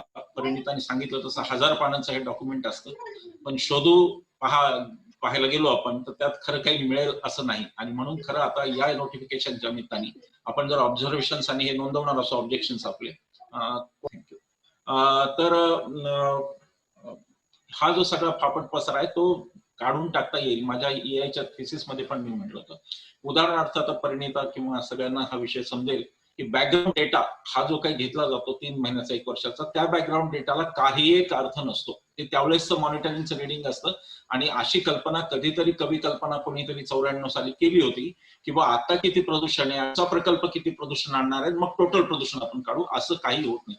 आज मॅथमॅटिकल मॉडेल्स खूप चांगली उपलब्ध आहेत. आमच्या इकडे जर्मनीचे वगैरे मॅथमॅटिकल मॉडेल्स आम्ही वापरतो आणि अत्यंत उत्तम मॉडेल वापरून आपण प्रदूषण किती कुठपर्यंत पोहोचणार हेही काढू शकतो. हे बरोबर आहे, परंतु त्याचा बॅकग्राऊंड डेटाशी कोरिलेट करण्याचा काही मला स्वतःला कळलं नाही की तो कोरिलेट कशासाठी नेमका करायचा आणि का करायचा. तेव्हा हा फापट पसारापासून मी एक लेटेस्ट फार नाहीये पण माहिती सगळ्यांना असली पाहिजे म्हणून, युरोपमध्ये मी अनेक पाहिले जे फक्त 40 पानांचे EIA आहेत, 1000 पानांची गरज नाही. आणि EIAचा जर फॉर्मॅटच बदलण्याची, आपण आता त्यांनी जेनेरिक स्ट्रक्चर मध्ये दिलाय, तो सगळा फॉर्मॅट बदलण्याची गरज आहे. आणि आपण EIA हा A+B=C इतका साधा केला पाहिजे जर आपल्या लोकांपर्यंत तो नीट पोहोचवायचा असेल. लोकांना आपण हे सांगितलं पाहिजे की एवढं रॉ मटेरियल वापरलं, एवढं फ्युएल वापरलं आणि एवढं प्रदूषण होणार आहे हे स्पष्ट सांगतात पाहिजे. त्याच्यासाठी फापट पसरायची गरज नाही. आणि आता अशी तंत्र अवेलेबल आहे. युरोपमधले काही EIA अक्षरशः 40 पानी EIA आहेत. A4 साईजचे 40 पानं. हा काही ठिकाणी क्रायटेरिया आहे, तुम्हाला त्यापेक्षा फापट पसारा टाकता येत नाही. हा मुद्दा फार महत्वाचा आहे की EIAचं जे जेनेरिक स्ट्रक्चर म्हणून जे त्याच्यामध्ये भगवद्गीतेपासून ते अगदी कालच्या पुस्तकापर्यंत सगळं टाकलं, त्याचा काही एक उपयोग नाही. त्याला कन्साइज केलं पाहिजे, प्रिसाइज केलं पाहिजे आणि लोकांना समजेल अशा भाषेत, मॅथमॅटिकल, मी म्हणेन की गणितीय भाषेत 20 पानं गणित केलेली ही सुद्धा EIA हा असू शकतो. तशा दृष्टीने आपल्याला यावेळेला जर काही कॉमेंट करता आल्या तर त्या केला पाहिजे असं मला वाटतं. परिणितांनी ज्या विकास नियोजनाची प्रक्रिया सांगितली त्यातील 3 टप्पे फार महत्वाचे जे आपल्याकडे होत नाहीत बहुंशी, आणि ते मला सांगायचे तिथे. पहिला म्हणजे कॅरिंग कॅपॅसिटीचा अभ्यास आपल्याकडे होत नाही. म्हणजे रत्नागिरीमध्ये 20 थर्मल पॉवर प्लांट्सला तुम्ही मान्यता देता, तेव्हा तिथली कॅरिंग कॅपॅसिटी पोल्युशनची आता किती राहिली याचा तुम्ही कोणताही अभ्यास करत नाही. कॅरिंग कॅपॅसिटी 0 अभ्यास. तो खरं EIA पेक्षा जास्त गरजेचा अभ्यास वाटतो मला कधी कधी, परंतु तो होताना दिसत नाही. नंबर 1. नंबर 2 की कॉस्ट बेनिफिट अनालिसिस, की एका झाडाला तुम्ही जेव्हा EIA मध्ये आपण लिहितो की एवढी झाडं कापली जाणार आहेत, 200 झाडं, त्या झाडांची जीवशास्त्र होती, पर्यायी झाडं ऑक्सिजन होती आणि त्या ऑक्सिजनची किंमत काय हे कधी त्यात येत नाही. कॉस्ट बेनिफिट म्हणजे प्रोजेक्ट प्रोपोनंटला किती बेनिफिट झाला आणि त्याला कॉस्ट आली, याच्यावरती आपले अनफॉर्च्युनेटली दुर्दैवाने आपली EIA थांबतात. तर ते तसं नसून फायदा कोणाला झाला, मेधाताई जो नेहमी प्रश्न उपस्थित करतात की बेनिफिट कोणाचा झाला हेही महत्वाचं आहे. त्या अनुषंगाने आपल्या EIA काही येत नाही, ती दुसरी त्रुटी. आणि तिसरी अल्टरनेटिव्ह, अनालिसिस ऑफ अल्टरनेटिव्ह. बाहेरच्या बहुतेक सगळ्या देशात, म्हणजे मी जरी अमेरिकेतले काही, कॅनडातले काही, युरोपमधले जे काही EIA पाहिले त्याच्यामध्ये त्यांना सगळ्यांना कंपल्सरीली प्रत्येक गोष्टीला पर्याय द्यावा लागतो. म्हणजे त्या प्रोजेक्टच्या जागेला पर्याय सुचवावा लागतो, त्या प्रोजेक्टच्या टेक्नॉलॉजीला पर्याय द्यावे लागतात 3, त्यातले इलेक्ट्रिक वस्तू ते घेतील, त्यातल्या पोल्युशन कंट्रोलचे 3 पर्याय द्यावे लागतात. आपल्याकडे असं काही होत नाही, कारण आपल्याकडे प्रोजेक्ट हे नेत्यांच्या मनावर येतात. त्यामुळे नेत्यांनी ठरवलं माझ्या जिल्ह्यात पाहिजे तर पुन्हा तिथे साईट अल्टरनेटिव्ह वगैरे भाग अक्षरशः कचरा होऊन जातो. तर ही फार मोठी त्रुटी जी या EIA मध्ये पण नीट आयडेंट झालेली नाही.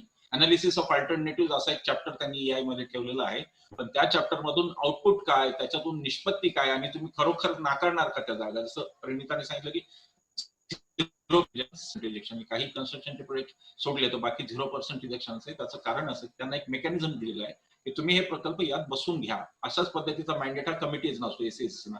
त्यामुळे तेही सूचना करतात की तुम्ही हे करून आणा तर तुमचा तो प्रोजेक्ट त्यामध्ये बसेल. तर म्हणजे रिजेक्शनच्या बाबतीत आपण वेगळं बोलू, परंतु मला हे नक्की म्हणायचं आहे की ज्या काही 3 मूलभूत गोष्टी आहेत त्यात cost benefit analysis of alternative आणि कॅरिंग कॅपॅसिटी ह्या ऍड्रेस नीट होत नाहीत. हा खरा मोठा प्रश्न आहे असं मला स्वतःला वाटतं.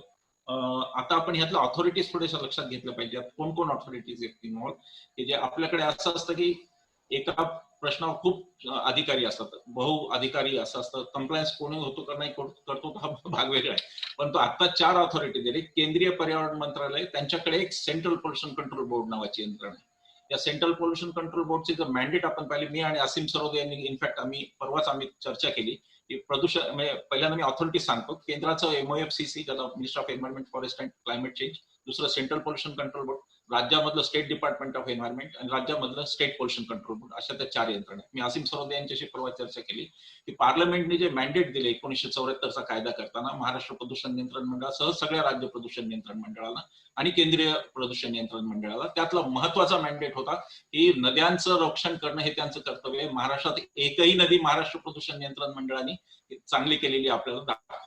आणि तसं असेल तर आपण अशा प्रकारची याचिका करायला पाहिजे की pollution control boards they have failed to discharge their constitutional responsibility and hence they should be dissolved. ते बोर्ड्स डिझॉल्व्ह व्हावेत अशी मागणी करा, अशी मागणी मी त्याच्यावरती बोलतोय. आम्ही कदाचित त्याच्यावरती लवकरच आपली याचिका आपण करू. आता हे सुरुवात जेव्हा या नोटिफिकेशनचे होते तेव्हा एक विनोदी वाक्य आहे की अधिक पारदर्शी आणि जलद करायचे त्यांना. आता अजून एक फक्त मला अभिनंदन करायचं सरकारचं ह्या नोटिफिकेशन आणतानाच. त्यांनी आधीची एक चूक सुधारली आहे. आधीच्या याचं आधी एक आणलं होतं ते एनजीटीने त्यांचं ते खारिज करून टाकलं नोटिफिकेशन. त्याच्यामध्ये त्यांनी इतकी पारदर्शकता दाखवली होती की त्यांनी चक्क म्हणलंच होतं की इज ऑफ डुईंग बिझनेस साठी आम्ही एन्व्हायरमेंटल नॉर्म्स कमी करतो. आणि मग एनजीटीने जेव्हा विचारलं की there to protect business or protect environment, तेव्हा मग ते पण यावेळेला त्यांनी ती चूक टाळलेली आहे. सरकार काहीतरी शिकत असतं. आपण सरकारला म्हणलं पाहिजे की बाबा चांगली गोष्ट काहीतरी शिकला. त्यावेळेला त्यांनी इज ऑफ डुईंग हा बिझनेस हा मुद्दा काढून टाकलेला आहे त्यातून. आणि ते म्हणाले की नाही आम्हाला हे सगळं पारदर्शी करायचं आणि आम्हाला त्याच्यानंतर हे सगळं लवकर करायचं, जलद गती विकास आपल्याला फास्ट पाहिजे, फास्ट ट्रॅकवरचा विकास आपल्याला पाहिजे. तर तो विकास अशा यावेळेला त्यांनी घेतलेला नाहीये. सगळ्यात जो गंभीर मुद्दा पहिला त्याच्यात तिथून आपण सुरुवात करून तो व्हायोलेशन्सचा आहे. तो व्हायोलेशन्सचा जो परिणितांनी पण ऍड्रेस केला. एखादा प्रकल्प झाला तर आता आपलं जे एन्व्हायरमेंटल रेजिम सगळं ज्याला आपण म्हणतो जे आहे ती 2 गोष्टींवर आहे. 2 प्रिन्सिपल आहेत आपले. एक PPP प्रिन्सिपल आम्ही त्याला म्हणतो, पोल्युटर पेज प्रिन्सिपल. मराठीत सांगायचं जो करेल तो भरेल, म्हणजे जो प्रदूषण करेल तो दंड भरेल. आता हे प्रिन्सिपल थोडंसं उलट झालेलं आहे, कारण तुम्ही प्रोटेक्ट करा आणि नंतर पैसे भरा. म्हणजे आता हे करा आणि नंतर भरा असं झालं. पोल्युटर पेज प्रिन्सिपल आता त्यांनी पोल्यूट अँड पे प्रिन्सिपल, की तुम्ही प्रदूषण करा आणि पैसे भरून मोकळे व्हा. हे काही मान्य होण्यासारखं नाही. व्हायलेशन मधले प्रोजेक्ट म्हणजे जे पर्यावरणीय परवानग्या न घेता सुरू होतात, जसं आपण लवासाचं आपण केस बघितली की त्यांच्याकडे मान्यता नव्हती, त्याच बेसिसवर आपण केस. आता तसे प्रोजेक्ट रेग्युलराइज होत होते का? तर होत होते. लवासाचाही शेवटी जयराम रमेशांनी एन्व्हायरमेंटल क्लिअरन्स दिलेला आपण पाहिला. पण ते रेग्युलराइज करताना काही ऑफिस मेमोरंडम त्यांनी आणलं होतं, त्या आधारे ते रेग्युलराइज होत होते. आता त्यांनी ऑफिशियली इथे म्हणजे निदान जयराम रमेशांचं सरकार म्हणत नव्हतं की ऑफिशियली आमचा अजेंडा आहे आता आम्हाला, तर हे याच्या एक स्टेप पुढे गेलेले आणि त्यांनी सांगितले आम्हाला ऑफिशियली ते रेग्युलराइज करायचे. म्हणजे काय तर परवानगी जरी घेतली नाही त्यांनी त्याच्या पुढे दंड दिला 1000 रुपये पर डे. काही प्रोजेक्टना, काही ना 2000, काही ना 5000. ते काहीच नाहीये. म्हणजे ते 5-7 वर्ष पण प्रोजेक्टचे पैसे भरू शकतात लोक आणि ते they can get rid of everything. हा मुद्दा खूप गंभीर आहे. मग तसं असेल तर तुम्ही त्या एन्व्हायरमेंटल क्लिअरन्सला प्रायर एन्व्हायरमेंटल हा शब्द कशाला ठेवता?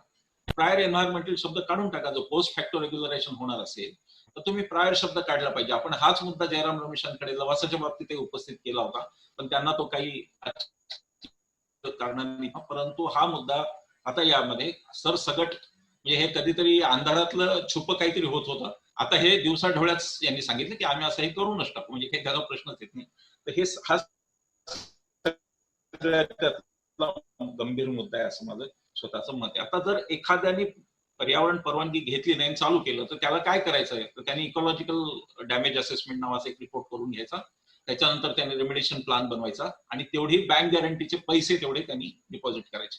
हा दंड नाहीये बरं का, आपण गैरसमजतीत नको राहायला, की त्यांना एकही पैसा दंड नाहीये.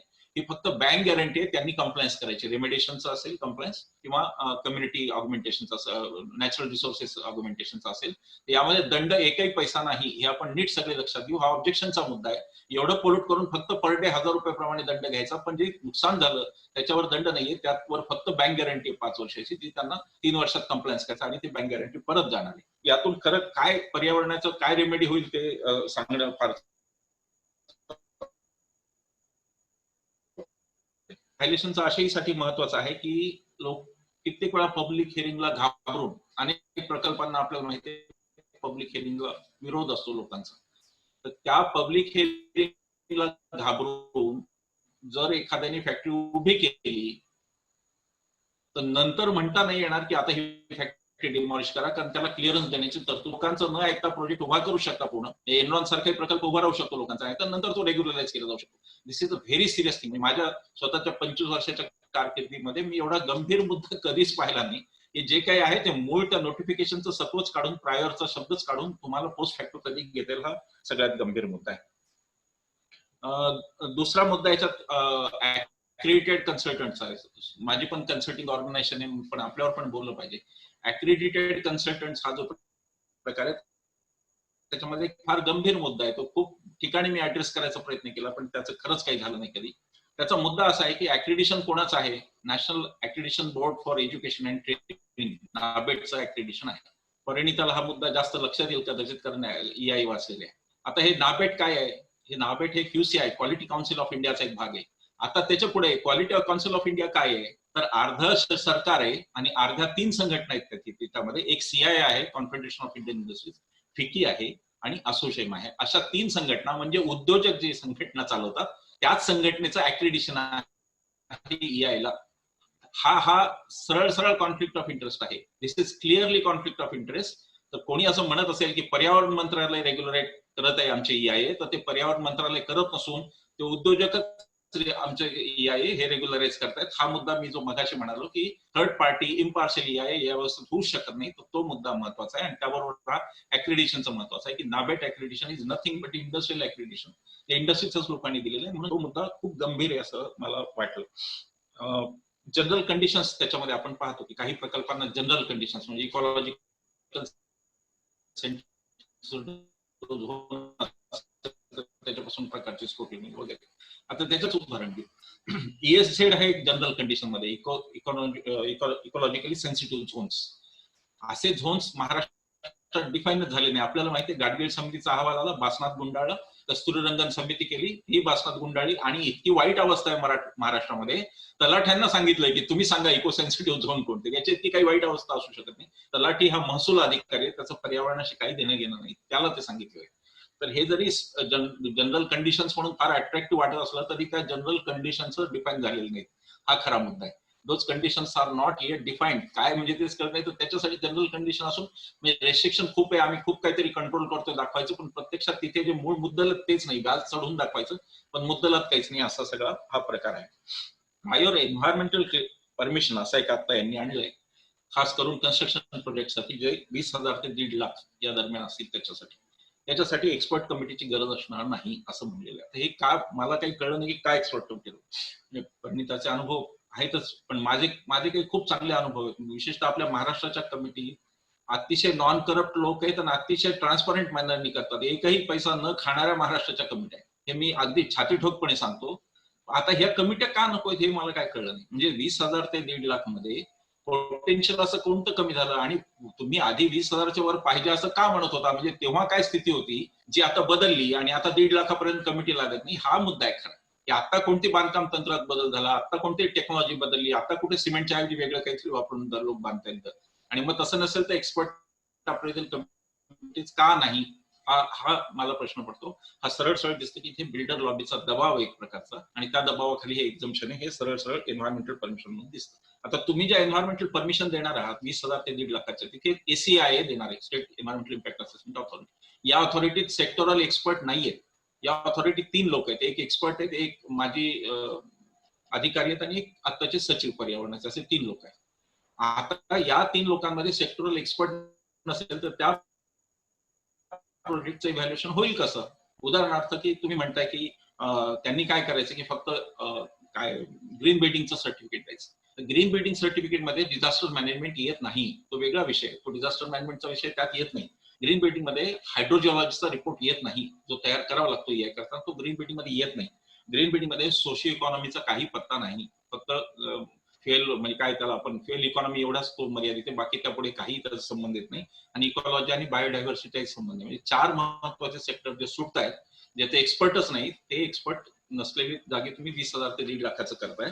हे मला वाटतं की ही खूप मोठी रिस्क आहे. अशासाठी या संख्येचे प्रोजेक्ट जास्त आहेत.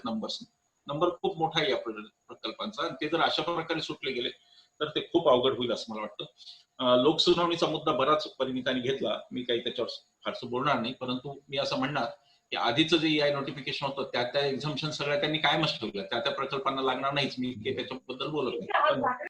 तर आधीचे जे एक्झम्पशन ते यांनी कायमच ठेवले, त्यातलं कोणी रिलॅक्स केलं नाही. विशेषतः नोटिफाईड इंडस्ट्रियल एरियात असेल तर कुठल्याही केमिकल प्लांटला पण तिथे पब्लिक हिअरिंग लागत नाही, ते ठेवलेलं आहे. काय 2 नवे जे ऍड झाले त्याच्यामध्ये एक पाईपलाईन कॅटेगरी 31 पाईपलाईनचे प्रोजेक्ट जे आणि 38चे हायवेचे, पण जे बॉर्डरशी लगत. आता गमतीचा मुद्दा असा आहे की समजा बॉर्डर एरियामध्ये हायवे प्रोजेक्ट झाला म्हणून तिथे पर्यावरणीय प्रश्न येत नाहीत का? त्या हायवेला कळतं का की आपला राष्ट्रवाद किती मोठा आहे, देश किती मोठा आहे, चीनला कसं हरवायचंय, पाकिस्तानला कसं नमवायचंय, हे त्या हायवेला कळतं का त्या तंत्रज्ञानाला कळतं? म्हणजे बॉर्डरच्या एरियाचे लोक जे ऑलरेडी इतर कारणांनी पण त्रस्त आहेत, इतर गोष्टींनी पण ते त्रस्त आहेत, त्यांचा आवाज आता पर्यावरणात बंद केला, असा हा मुद्दा आहे. आणि तो महत्वाचा आहे, कारण बॉर्डरवरचे लोक महत्वाचे आहेत. बॉर्डरवरचे लोक आपलेच आहेत, ते दुसऱ्या देशातले लोक नाही. त्यांचं न ऐकता हे पब्लिक हिअरिंग न घेणं हा मोठा त्यांच्यावर अन्याय असं मला वाटलं. एक अजून एक एक्झम्पशन दिलंय, पण ते काही फार महत्वपूर्ण आहे असं मला वाटलं नाही. 12 नॉटिकल माईल्सच्या पुढे जे आहे, साधारण 24 किलोमीटरच्या पुढे समुद्रात ते असेल तर त्याला एक्झम्पशन पब्लिक हिअरिंगला दिलंय. तो मुद्दा मला मच्छीमारांच्या दृष्टीने मी विचार केला तर तेवढी काही फार रेंज नसते मच्छीमारीची, परंतु जर काही बोटने वगैरे मच्छीमारी होत असेल तर तो मुद्दा एकदा तपासायला पाहिजे की त्याचे नेमके परिणाम काय होतील एकूण मच्छीमारीच्या व्यवसायावर सुद्धा ते एकदा तपासलं पाहिजे. एक खूप महत्वाची गोष्ट आहे की आता clearance from other departments will not be required. इतर विभागांचे परवाने लागणार नाही. आता याच्यातून काय होऊ शकतं मी तुम्हाला सांगतो गंमत. एन्व्हायरमेंटल क्लिअरन्स तुम्ही दिला एखाद्या प्रोजेक्टला, पण त्या प्रोजेक्टला पाणीच उपलब्ध नाही. त्यांना पाणी कुठून देणार आहे कोण? आज कमिट्या, एक्सपर्ट कमिट्या ज्या आहेत आमच्या, त्या सगळे हे बघतात की पाणी लागणार आहे तर ते कुठून येणार आहे. मग ते तुम्ही कॉर्पोरेशनचं धरणाचं पत्र द्या की तुम्हाला पाणी कुठून येणार आहे. हा इतका वेळेपणा आहे की जर काही रिसोर्सेस नसतील तर प्रोजेक्ट होणार कसा आहे? आणि पाणी नसेल तर इतर डिपार्टमेंटचे लागणार. उद्या काय, उद्या हाईटची रिपोर्टचं काय, तो आपल्या मिनिस्टर ऑफ डिफेन्सचा काय एअर ट्रॅफिकचा कंट्रोल आपल्याला नकोय एनओसी? मुंबईत जर अंधेरीत कोणी टॉवर काढला 200 मजल्याचा, त्याला एनओसी नकोय का एअर ट्रॅफिक कंट्रोलची? तर त्या एनओसीज ह्या इंटिग्रेटेड आहेत, याचा पार्ट आहेत त्या, आणि त्या प्रोजेक्टचा पार्ट आहेत. परंतु हे प्रोजेक्ट काहीतरी वेगळा आणि ईसी काहीतरी, एन्व्हायरमेंटल क्लिअरन्स काहीतरी वेगळं, असं हे सगळं आहे. हा मला वाटत नाही की हा वेळेपणा फार काही टिकणार आहे. एक मुद्दा जो पंडितांनी आणला, ऍक्विजिशन ऑफ लँड, याच्यात फार चतुराईने शब्द वापरलाय. Full acquisition of land will not be required. आता what does it mean by full? म्हणजे समजा एक प्रोजेक्ट, समजा एका धरणाचा प्रोजेक्ट आहे, 2000 एकरचा प्रोजेक्ट आहे. फुल लँड ऍक्विजिशन कशाला म्हणायचं? म्हणजे 10 एकर जमीन जरी मी घेतली तरी आय कॅन गो अहेड. 1990 ला काही तिथे डेफिनेशन नाही, कारण फुल एवढाच एक शब्द आहे. फुल झालं का नाही झालं? माझा 1 एकर बाकी राहिला काय आणि 1990 एकर बाकी राहिले काय? आणि हा शेतकऱ्यांवर त्रासाचा मुद्दा आहे.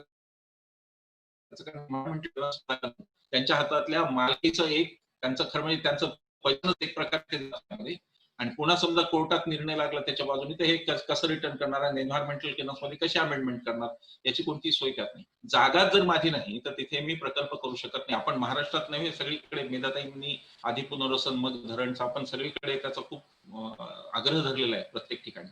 इथे मात्र जमीन असो की नसो, तो जमीन, खरं म्हणजे मला असं वाटतं की अशा प्रसंगी फौजदारीचे खटले पण दाखल करायला हरकत नाही शेतकऱ्यांनी, की जी माझी जमीन आहे त्याच्यावर तुम्हाला क्लिअरन्स कसं काय दिला? इथे हा मुद्दा खूप गंभीर आहे की तुम्हाला फुल ऍक्विजिशन लागतच नाही, तुम्ही थोडंफार करा आणि सुरू करा एन्व्हायरमेंटल क्लिअरन्स आणि तुम्ही पुढे जा. मगाशी सांगितलं परिणितांनी की एन्व्हायरमेंटल क्लिअरन्स साठी किती प्रोजेक्ट आणले, तर खूपच कमी आणले. हा पुन्हा लँड एक्विजिशनचा सेम मुद्दा आहे आता तिथे. लँड ऍक्विजिशनमुळे किती म्हणजे आपल्याला तर सगळ्यांना विकास विरोधक आले, हे नतद्रष्ट झालं, यांचं वाटोळ हो वगैरे असंच आपल्याला काय काय तसं. पण खरोखर लँड ऍक्विजिशनला विरोध म्हणून किती बेबारी नाही. सीएजीचा रिपोर्ट आहे देशाच्या सीएजीचा, की फक्त 8% प्रकल्प आहेत देशात जे लँड ऍक्विजिशन मुळे राहिलेले आहेत मागे. बाकी 92% कारणं ही वेगवेगळी आहेत. ती आर्थिक कारणं आहेत, ती पॉलिटिकल कारणं आहेत, ती अन्य कारणं आहेत. मग लँड ऍक्विजिशनच्या नावाने खडे फोडून नोटिफिकेशन त्याला अगदी चुलीत टाकायचं असं ठरवलं, पण नाहीत बाधित जास्त. तुमच्या वेगवेगळ्या कारणांनी, इतर कारणांनी, आर्थिक कारणांनी जास्त करून इन्व्हेस्टमेंटचे दिवस नाहीत, त्यामुळे त्या कारणांनी प्रकल्प बाधित आहे. त्याचा लँड ऍक्विजिशनवर राग काढण्याचं काहीही कारण नव्हतं, परंतु लँड ऍक्विजिशनवर सुद्धा तो राग काढलेला आहे. 2-3 पॉईंट फक्त राहिले तेवढे सांगतो. रिव्हर व्हॅलीचा जो ईसी आहे त्याला 15 वर्ष आता व्हॅलिडिटी दिलेली, बाकी प्रकल्पांना 10 वर्ष. इतक्या गोष्टी बदलत राहतात, आर्थिक गणित बदलतात, त्या प्रोजेक्टची कॉस्ट बदलते. म्हणजे त्या प्रोजेक्टची कॉस्ट जर वाढली तर त्याच्यावरती सरकारची फीस सुद्धा बदलते.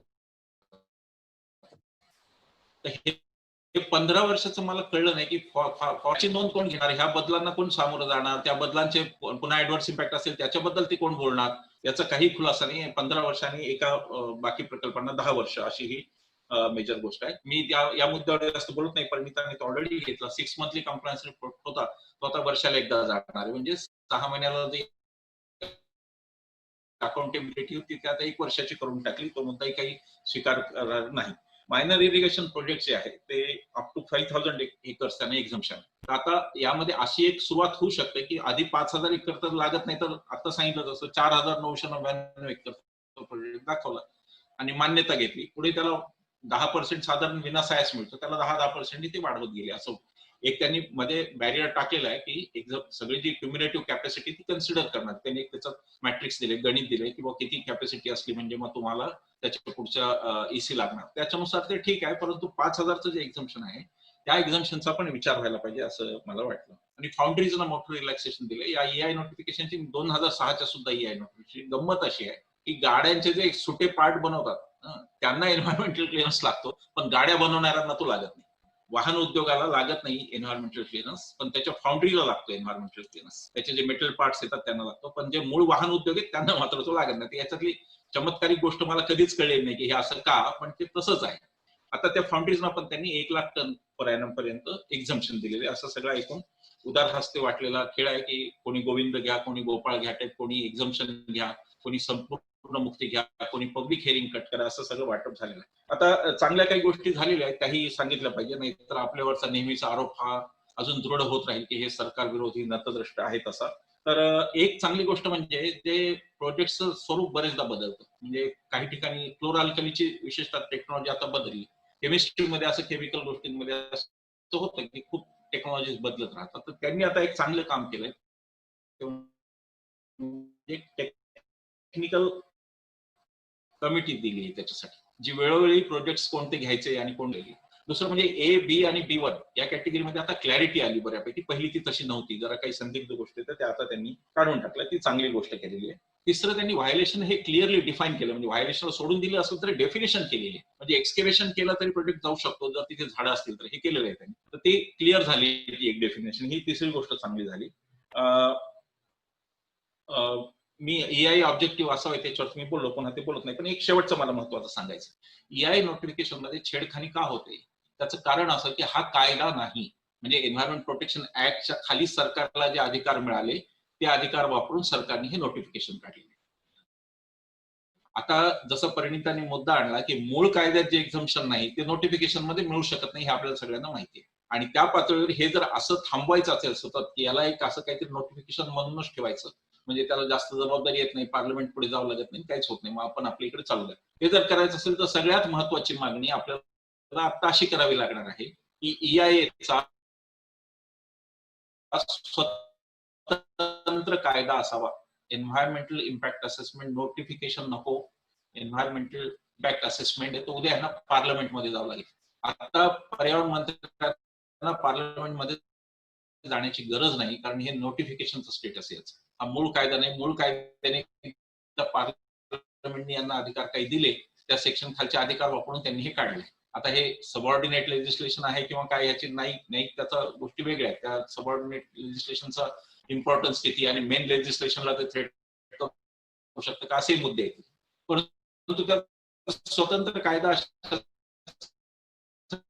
आवश्यक आहे की आताच्या एन्व्हायरमेंट प्रोटेक्शन ऍक्ट प्रमाणे हास्यास्पद 1 लाख रुपये दंड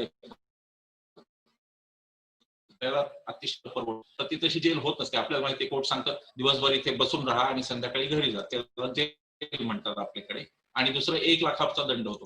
तर जर पॅरेंट ऍक्ट मध्ये जर या तरतुदी एवढ्या वीक असतील तर पॅरेंट ऍक्टचा विचार करावा लागेल. खास करून असीम सरोदे इथे आहेत. मला असं वाटतं की आपली मागणी असली पाहिजे की एन्व्हायरमेंटल इम्पॅक्ट असेसमेंट हा स्वतंत्र कायदा करा, ज्याला आणि हा अतिशय महत्वाचा विषय, देशाची नियोजन प्रक्रिया, देशाची पर्यावरणीय प्रकृती गोष्ट ही EIA नोटिफिकेशन, आणि म्हणून ती एका नोटिफिकेशनच्या गॅझेटच्या स्वरूपात न राहता ती पार्लमेंटली त्याला अटेस्टेशन असायला पाहिजे आणि ही स्वतंत्र कायदा म्हणून यायला पाहिजे, अशी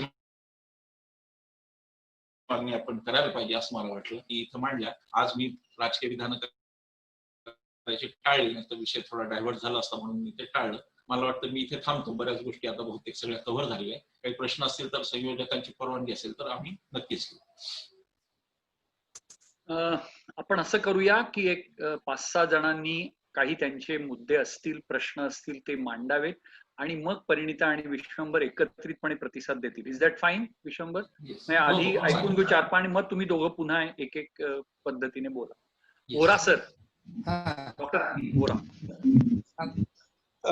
मला दोघांना विचारायचं आहे की असीम सरोदेंची मदत घेऊन आपण PIL दाखल करू शकतो का की हे नोटिफिकेशन रद्द व्हावं आणि जे काय तुम्हाला बदल करायचे ते EIA मध्येच करा, असं आपण PIL मध्ये म्हणू शकतो का?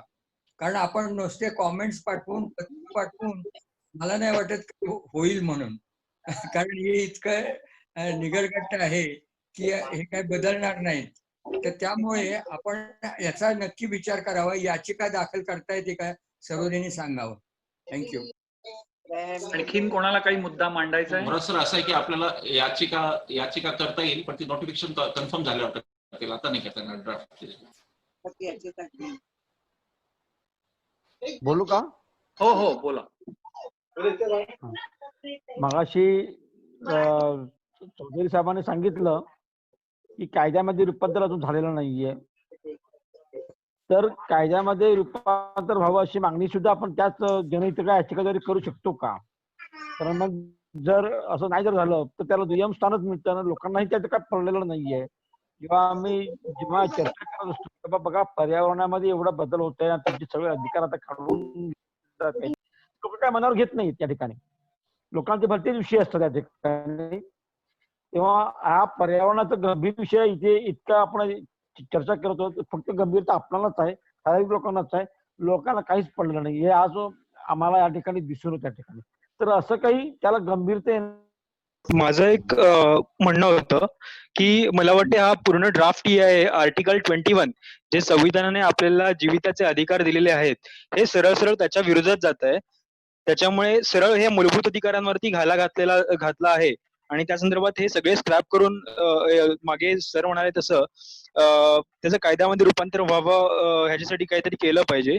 तसेच सर विश्वंभर सर आणि असीम सर तसेच परिणिताताई, तुम्हाला आणखी सांगायचं होतं की विश्वंभर सर तुम्ही आता जस्ट म्हणालात की 12 नॉटिकल माईल अंतरामध्ये ते सरळ थेट EIA ला हे म्हणतायत, काय म्हणतात ना, EIA लागणार नाही असं म्हणतायत.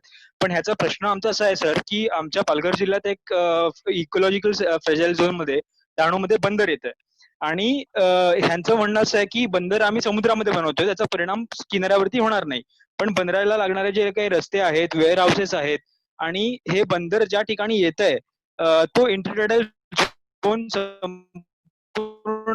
आता हे बंदर जर 12 नॉटिकल माईलच्या बाहेर जर का बनवलं आणि त्यानंतर मग त्यांनी हे असं केलं तर मग काय करणार? आणि त्याचबरोबर CRZ मध्ये सुद्धा त्यांनी असा बदल केला आहे की स्ट्रॅटेजिक आणि डिफेन्सच्या प्रोजेक्टसाठी त्यांनी सरळ सरळ EIA द्यायचा की नाही द्यायचा हे सरळ ते केंद्र ठरवणार आहे. आता हे CRZ मध्ये सुद्धा स्ट्रॅटेजिक आणि ह्याचा प्रश्न येतोय डिफेन्सचा, आणि तोच त्यांनी ह्या EIA नोटिफिकेशन मध्ये सुद्धा केलेला आहे. त्याच्यामुळे ह्याच्यावरती आपला काही करता येईल का सर? तुम्हाला काय मांडायचंय का? ऍक्च्युली एक प्रश्न मला विचारायला आवडेल. सुरुवातीला विचारल्या गेलेल्या प्रश्नाच्या थोड्या लाईनवरच आहे. मला एक वेबसाईट कळाली होती की moefcc@government.in, तर त्याच्यावरती आपण आपले सजेशन, सिटीजन्स आपले सजेशन गव्हर्नमेंटला देऊ शकतो अबाउट EIA, किंवा पिटिशन साईन करणं, तशा पण काही लिंक आहेत. तर माझा प्रश्न असा आहे की ह्या गोष्टींचा परिणाम किती होतो, म्हणजे ह्या गोष्टी सिरियसली घेतल्या जातात का? जर का पुढे काही निर्णय होणार असतील तर ह्या गोष्टींचा त्यात किती वाटा असेल? थँक्यू.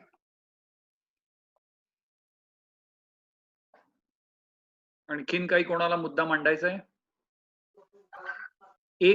एक भान आपण ठेवायचं आहे की आपल्याला आत्ता शॉर्ट टर्म तातडीचा मुद्दा हा आहे जो परिणिताने मांडला आणि आपण सगळे म्हणतो आहोत की तातडीने आपल्या अधिकारात आपण शक्य तितक्या जास्त लोकांनी हरकती नोंदवायच्या आहेत. आणि 11 ऑगस्टची तारीख पुढे ढकलली जाईल, गेलेली आहे तरी सुद्धा 11 ऑगस्टच्या हा एक मुद्दा लक्षात ठेवून लॉंग टर्म मध्ये जे मुद्दे आलेत पोरा सणापासून इतरांनी मांडलेले त्याच्यावर आपण चर्चा करू. आणखीन काही कोणाला मांडायचं आहे का, विचारायचं आहे का? नाही तर मी परिणिता आणि विश्वंभर भाऊंना दोघांनाही पुन्हा रिस्पॉन्ड किंवा काही समारोपाचं बोलायचं असेल तर आपण त्या दोघांना सांगूया. ओके, हा विचार. सर मला आणखी एक प्रश्न होता की आपण जे सध्या ऑब्जेक्शन नोंदवतोय तर मला असं वाटतं की मागे CRZच्या संदर्भामध्ये सुद्धा असेच ऑब्जेक्शन आपण नोंदवले होते, पण त्याच सोबत आपण सजेशन सुद्धा दिले होते. तर यावेळेस मला असं वाटतं की सजेशन्स न देता सरळ आपण फक्त आणि फक्त ऑब्जेक्शन्स दिले तर ते योग्य राहील का? कारण मला ह्याची भीती वाटते की आपण जे सजेशनचे मेल पाठवतोय त्याला सरळ तुम्हाला हा कायदा संमत आहे, मंजूर आहे आणि त्यासाठी तुम्ही सजेशन्स पाठवलेत आणि म्हणून सजेशन्स च्या मेलमध्ये ते कॅटेगराईज केले जातील का आपले? हा बरोबर आहे मुद्दा, आपण बोलू याच्यावर. आणखीन कोणाला काही?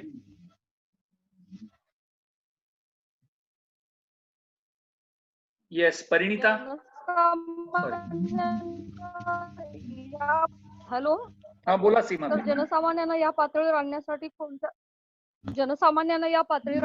आपल्याला काय करता येईल? कारण हे सगळं इंटेलेक्च्युअल लोकांपुरतं हा जो संवाद घडत चाललेला आहे, पण रस्त्यावर उतरून आम्हाला आता अंधश्रद्धा निर्मूलनाच्या माध्यमातून काम करतो, तर ह्या चळवळीला पण आम्हाला जोडून घेऊ शकतो. ते जनसामान्यांपर्यंत पोहोचण्यासाठी आपल्याला सोप्या भाषेत काही करता येईल? तुम्ही उत्तर दिलं, हे सगळे जे आहे ते जनसामान्यांच्या भाषेत जनसामान्यांपर्यंत न्यायला हवं. असीम भाऊ काही बोलायचंय? असीम. नाही, मला 2-3 जणांनी जे प्रश्न आता विचारले की आपल्याला हे नोटिफिकेशन आधीच पूर्ण रद्द करावं म्हणून चॅलेंज करता येईल का, आणि नवीन कायदाच करायचा का, आपण तशी प्रेयर करायची का? तर कायदा करा असं काही न्यायालय पण सांगू शकत नाही सरकारला, ते त्यांच्या कॉन्स्टिट्युशनल मर्यादा आहे. त्यामुळे आपण तो प्रश्न वेगळ्या प्रकारे संसदेत वगैरे मांडायला पाहिजे. पण हे नोटिफिकेशन आताही म्हणजे ते मान्य झालं नाही तरी, प्रत्यक्षात ते बदल झाला नाही तरी नोटिफिकेशन नको होण्याच्या आधी सुद्धा ते चॅलेंज केलं जाऊ शकते.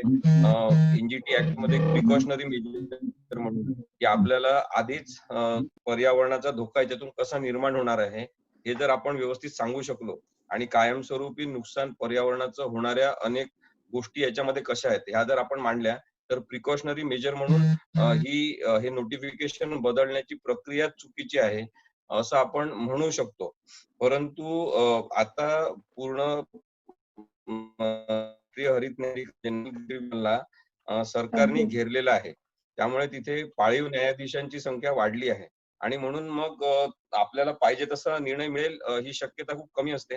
तरी जसं आपण हे ऑब्जेक्शन्स घेणार आहे किंवा आपण काही सजेशन्स पण देणार आहेत आणि आपण विरोध करणार आहे, तर त्याच विरोधाचा एक भाग म्हणून न्यायालयात केस दाखल करणं, आणि मग जसं आता त्या ताई म्हणत होत्या की सगळ्यांना हा विषय कसा कळेल, तर न्यायालयातून हा विषय सामान्य लोकांसाठी मुख्य प्रवाहात चर्चेत आणणं अशी एक गोष्ट आपण नक्कीच प्रभावीपणे करू शकतो.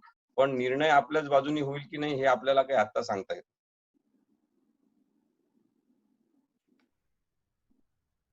परिणिता. नमस्कार सर, 1-2च मुद्दे मी लवकर मांडते. तर हॅलो, हा बोला. तर तर एक दोन गोष्टी. तर सगळ्यात महत्वाचा मुद्दा म्हणजे मला फक्त आता हा अधोरेखित करायचा आहे. या मुद्द्यामुळे फरक पडेल अशी गोष्ट नाही. पण आपण आता भान ठेवलं पाहिजे की आपल्या देशातलं एक अख्खं राज्य काश्मीर हे आता जम्मू आणि काश्मीर हे पूर्ण इंटरनेट शिवाय आहे. कुठल्याही प्रकारचे कॉमेंट्स ते आता देऊ शकत नाही. त्यामुळे या एका मुद्द्यावरूनच हा एकच मुद्दा इतका महत्वाचा आहे की जेव्हा देशातलं एक अख्खं राज्य जिथे जलविद्युत प्रकल्प तुम्ही बघा, मायनिंग तर आहेच, पण जलविद्युत प्रकल्प स्पेसिफिकली एवढे मोठे येऊ घातलेले आहेत आणि तो या नोटिफिकेशन वरती काहीही कॉमेंट्स देऊ शकत नाही. This itself should actually disqualify this notification completely, कारण आपलंच राज्य आहे ते. दुसऱ्या मला वाटतं खूप महत्वाच्या काही सूचना आल्या. आता सरकारने म्हणजे ताईंनी जे आता म्हटलं की लोकांपर्यंत साध्या भाषेत पोहोचायला पाहिजे. हे नोटिफिकेशनच मुळात साध्या भाषेत नाही, अत्यंत क्लिष्ट भाषेत, जेवढा क्लिष्ट होऊ शकेल अशा भाषेत आहे. त्यानंतर जेव्हा हायकोर्टने, दिल्ली हायकोर्टनी आणि कर्नाटक हायकोर्टने देखील 22 रिजनल भाषांमध्ये याचं ट्रान्सलेशन करायला सांगितलं होतं, तेव्हा देखील 30 दिवसांच्या मध्ये, तेव्हा 30 दिवसांनंतर पर्यावरण मंत्रालयाने सुप्रीम कोर्टमध्ये स्पेशल लीव्ह पिटिशन दाखल केलं की असं करणं, स्थानिक भाषांमध्ये ट्रान्सलेशन करणं हे काही आमचं काम नाही आणि तुम्ही आम्हाला सांगितलं तर उद्या सगळीकडे तसं करायला लागेल. म्हणजे तुम्ही विचार करा की किती अँटी पीपल स्टँड आहे हा, की ज्या नोटिफिकेशनमुळे किंवा ज्या घडामोडींमुळे इतका मोठी लोकसंख्या, त्यातली खूपशी लोकसंख्या ही वनांमध्ये राहणारी ट्रायबल आदिवासी अशी आहे, त्यांच्यापर्यंत पोहोचू न देण्याचे किती टोकाचे प्रयत्न हे आता सुरू आहेत.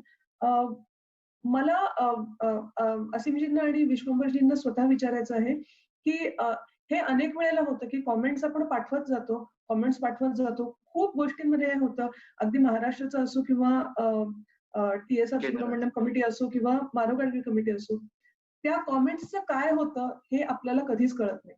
आता हे आपल्याला दिसतंय की तरुण पिढी आणि यांनी खूप जोर लावून धरला, या नोटिफिकेशन वरती 2-3 याचिका गेल्या म्हणून एवढा तरी रेटा जनमताचा तयार झाला आणि काही गोष्टी घडतायत.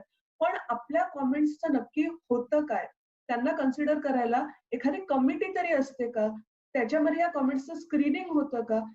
होत नाही हे आपल्याला माहितीच आहे, पण मला वाटतंय की माहितीच्या अधिकाराखाली हे असा एक आपण घालू शकतो का की ज्या आतापर्यंत लाखो कमेंट्स, म्हणजे त्या लेट इंडिया ब्रीथच्या सारख्या साईटवरूनच अंदाजे 2.5 ते 3 लाख पत्र आतापर्यंत मंत्रालयाला गेलेली आहेत. तर या सगळ्या सजेशन्सचं होतं काय हे आपण प्रश्न हा विचारणं हा अत्यंत गरजेचं आहे. त्यानंतर मुळात मुद्दा असा आहे की 2006ची ज्या एन्व्हायरमेंटल EIA नोटिफिकेशन होतं ते देखील आयडियल अजिबात नव्हतं. त्याच्यामध्ये पिण्याच्या पाण्याच्या धरणांना पूर्ण EIA पर्व्ह्यू मधून बाहेर काढलं होतं. आम्ही ऍक्च्युअली जेव्हा विचारलं मंत्रालयातल्या अधिकाऱ्यांना की एवढी मोठी धरणं ज्याच्यामध्ये अंदाजे 10-10 हजार हेक्टर जंगलं बुडतात, 20-30 गावं बुडतात, त्यांचा अभ्यासच करायचा नाही, असं कसं झालं? आम्हाला सांगण्यात आलं की this was a slip of pen, म्हणजे हे चुकून झालं. आय थिंक हा स्लिप ऑफ पेन फक्त पुढे जात चाललेला आहे, कारण या मसुद्यामध्ये देखील एक्झॅक्टली तसंच घडत आहे. पण त्यामुळे 2006चा मसुदा देखील अजिबातच आदर्श नव्हता, हा त्याच्या पुढचा आहे. पण मसुदाच, आणि असं खूप डिस्कशन आता पर्यावरणीय वर्तुळांमध्ये देखील सुरू आहे की याच्यावर सजेशन्स देण्यापेक्षा नोटिफिकेशनच चुकीचं आहे असं करण्यात देखील मेरिट आहे. पण मला वाटतं आता तुम्ही जसं म्हणालात तसं शॉर्ट टर्म 1 तारखेच्या आधी आपल्याला ऑब्जेक्शन्स नोंदवणं हे गरजेचं आहे. त्याच्या पुढे लॉंग टर्म जे काय असेल ते करायलाच लागणार आहे. आणि ते म्हणजे आता असीमजींनी सांगितलं तसं किंवा विश्वंभरजींनी सांगितलं तसं फाईन 1-1 लाख रुपये खूप EPA मध्ये, EPA जरी जगातला एक मोठं म्हणजे it is an act with teeth असं म्हणतात की अत्यंत प्रगत असा कायदा जरी असला तरीही त्याच्यामध्ये अजून सुधारणा करायला वाव आहेच. पण मला वाटतं तो वेगळ्या डिस्कशनचा, वेगळ्या फोरमचा, वेगळ्या पद्धतीने हाताळला जाणारा असा मुद्दा आहे. Thank you Parinita, great. सुनील तांबेंना काहीतरी विचारायचंय, मांडायचंय क्विक. सुनील. हो, या. मला या सगळ्या चर्चेतनं एवढं जाणवलं की हा मुद्दा मूलतः राजकीय आहे. म्हणजे येस, आय ऍग्री की आपण ते जो काही हा आहे म्हणजे आक्षेप आपले आहेत त्या नोटिफिकेशन बाबतचे ते नोंदवायला हवे. परंतु आता नसीम सरोदे म्हणाले त्याप्रमाणे की इतकी ती न्यायालयीन यंत्रणा सुद्धा इतकी पोखरलेली आहे. तेव्हा माझ्या दृष्टीने हा एक राजकीय विषय आहे. आतापर्यंतच्या याच्यातला आपला अनुभव असा आहे की कुठलाही नवीन प्रोजेक्ट असेल तर त्याच्यामुळे जे प्रोजेक्टमुळे जे बाधित होतात म्हणजे प्रोजेक्ट अफेक्टेड किंवा प्रकल्प बाधित लोक आहेत हा एक आपला ज्याला आपण असं म्हणू क्रिटिकल मार्क्स म्हणून असतो आणि त्याच्या आधारे आपण काही ना काहीतरी बदल करू पाहतो. परंतु यापेक्षा हा एक मोठा राजकीय प्रश्न आहे आणि तो राजकीय प्रश्न म्हणून काय कोणती राजकीय कृती आपण कोणती करणार हेही मला महत्वाचं वाटतं. आणि ही राजकीय कृती म्हणजे केवळ त्या हे करायलाच हवं आपण तर नाही, परंतु या संबंधातही आपण विचार करायला हवा. कारण आता जी चर्चा होते त्याच्यामध्ये असं दिसतंय की न्यायालयामार्फत आपण काय करू शकतो. न्यायालयामार्फत काही करणं हे खरं तर लास्ट रिसॉर्ट असला पाहिजे. अगदी बरोबर. हे न्यायालयावरती आणि या सगळ्यांवरती अवलंबून राहणार असू तर आपण कमालीचे वीक आहोत, कमालीचे शबल आहोत असं याच्यात दिसतो. तर याच्यापेक्षाही आपण कोणती राजकीय कृती काय करणार आणि याचा काहीतरी आपण विचार करायला हवा. सुहासताई संवाद झालेत. येस, बोला. आता सुनील जसं म्हणले की राजकीय काय, तर आपलं ते जे जनसंसद होणार आहे त्यात आपण ऑब्जेक्शन्स ठराव पद्धतीचं काहीतरी दिलं तर त्या गोष्टी नंतर आपण पार्लमेंट सेशन मध्ये पण जाव्यात असा प्रयत्न करणार आहोत. त्यामुळे आताच्या रिसोर्स पर्सननी जर ते ड्राफ्ट करून दिलं तर आपल्याला तिथे मांडायला होईल. धन्यवाद. ठीक ठीक. विश्वंभरजी.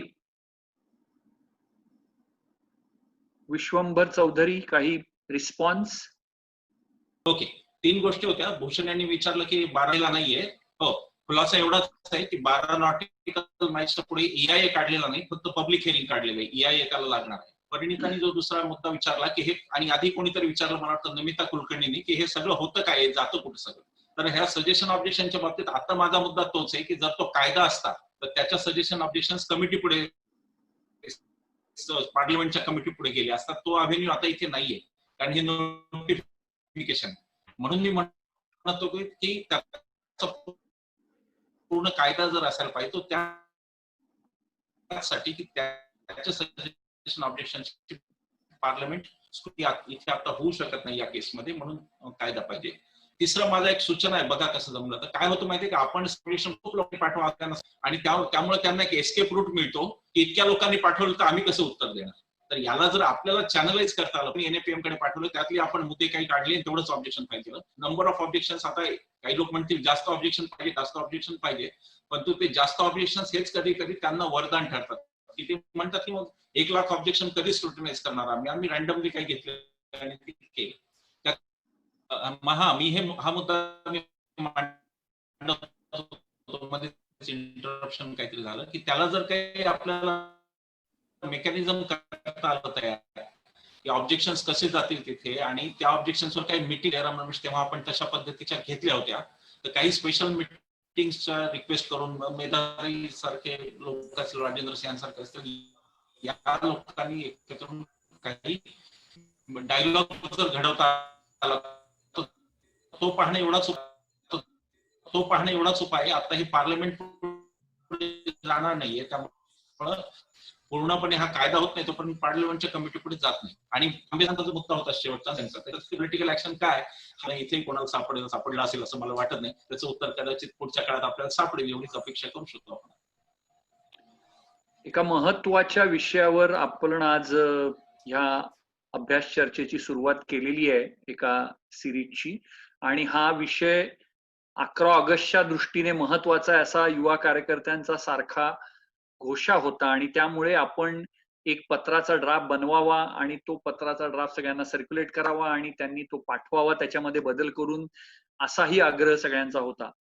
आणि त्यामुळे जे आपण आता चर्चेतनंही पाहिलं की ज्या रीतीने हा नोटिफिकेशनचा सगळा घाट घातलेला आहे तो एकूण जे सध्याच्या सत्ताधाऱ्यांचं राजकारण आहे त्याच्याशी सुसंगत असा हा घाट घालण्यात आलेला आहे. आणि कोविडच्या काळामध्ये जेव्हा सगळ्यांनी राजकारण करू नये, फक्त ह्या संकटाचा सामना करावा, सरकारचे हात मजबूत करावे असं म्हटलं जात असताना EIA नोटिफिकेशन असेल, श्रम कायद्यांमधले बदल असतील किंवा अन्य अशा प्रकारच्या अनेक गोष्टी सरकार मात्र अतिशय वेगाने पुढे रेटण्याचा प्रयत्न करते आहे. आणि त्या गोष्टींकडे मगाशी ज्याचा उल्लेख कोणीतरी केला प्रश्नाच्या स्वरूपात की काँग्रेस असो किंवा अन्य विरोधी पक्ष असो त्यांचंही लक्ष आहे की नाही असा प्रश्न आपल्यासारख्या कार्यकर्त्यांना पडावा अशी परिस्थिती आहे. आणि म्हणून याचे टप्पे आपण लक्षात घेतले पाहिजे की एक जे काही आपल्याला मुदत आहे आपला आवाज व्यक्त करण्याची याच्यामध्ये जास्तीत जास्त लोकांनी आपला आक्षेप नोंदवावा. आणि हा सूचना नाही तर आक्षेप आहे. पहिलं वाक्य आपल्या पत्राचं हे असलं पाहिजे की मला हा संपूर्ण तुमचं नोटिफिकेशन अमान्य आहे कारण की 1 2 3 4 दॅट्स ऑल.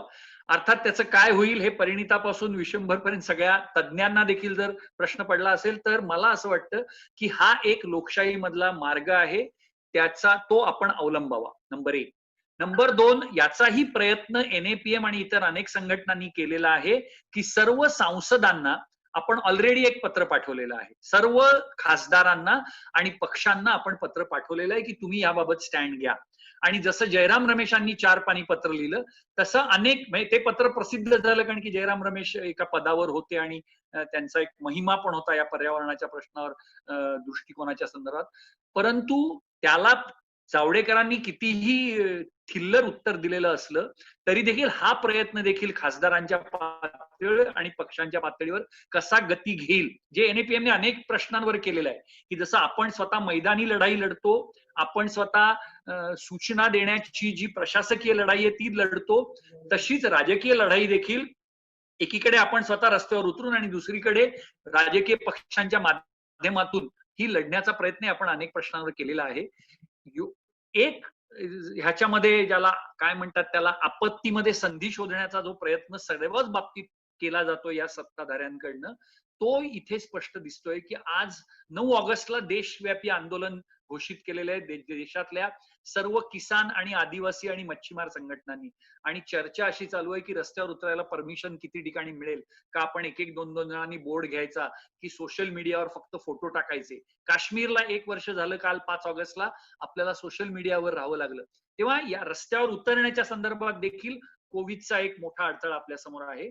परंतु याला एक म्हणजे EIA नोटिफिकेशनचा व्याप्ती अशी आहे की एक प्रश्न आपण घेतो ज्याची महत्व असतं, परंतु EIA नोटिफिकेशन म्हणजे सगळ्याच विकासाच्या आणि पर्यावरणाच्या मुद्द्यांना कवेत घेणारा एक मोठं नोटिफिकेशन आहे.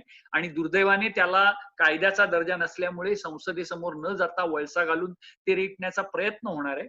अशा वेळेला अधिक तीव्र स्वरूपाची राजकीय लढाई देखील आपल्याला उभारावी लागणार आणि त्याचं उत्तर सापडणार नाही असं म्हणण्याची गरज नाही. त्याचाही शोध आणि त्याचेही प्रयत्न हे NAPM आणि इतर अनेक संघटना करतायत, राजकीय पक्षांबरोबर चर्चा करतायत.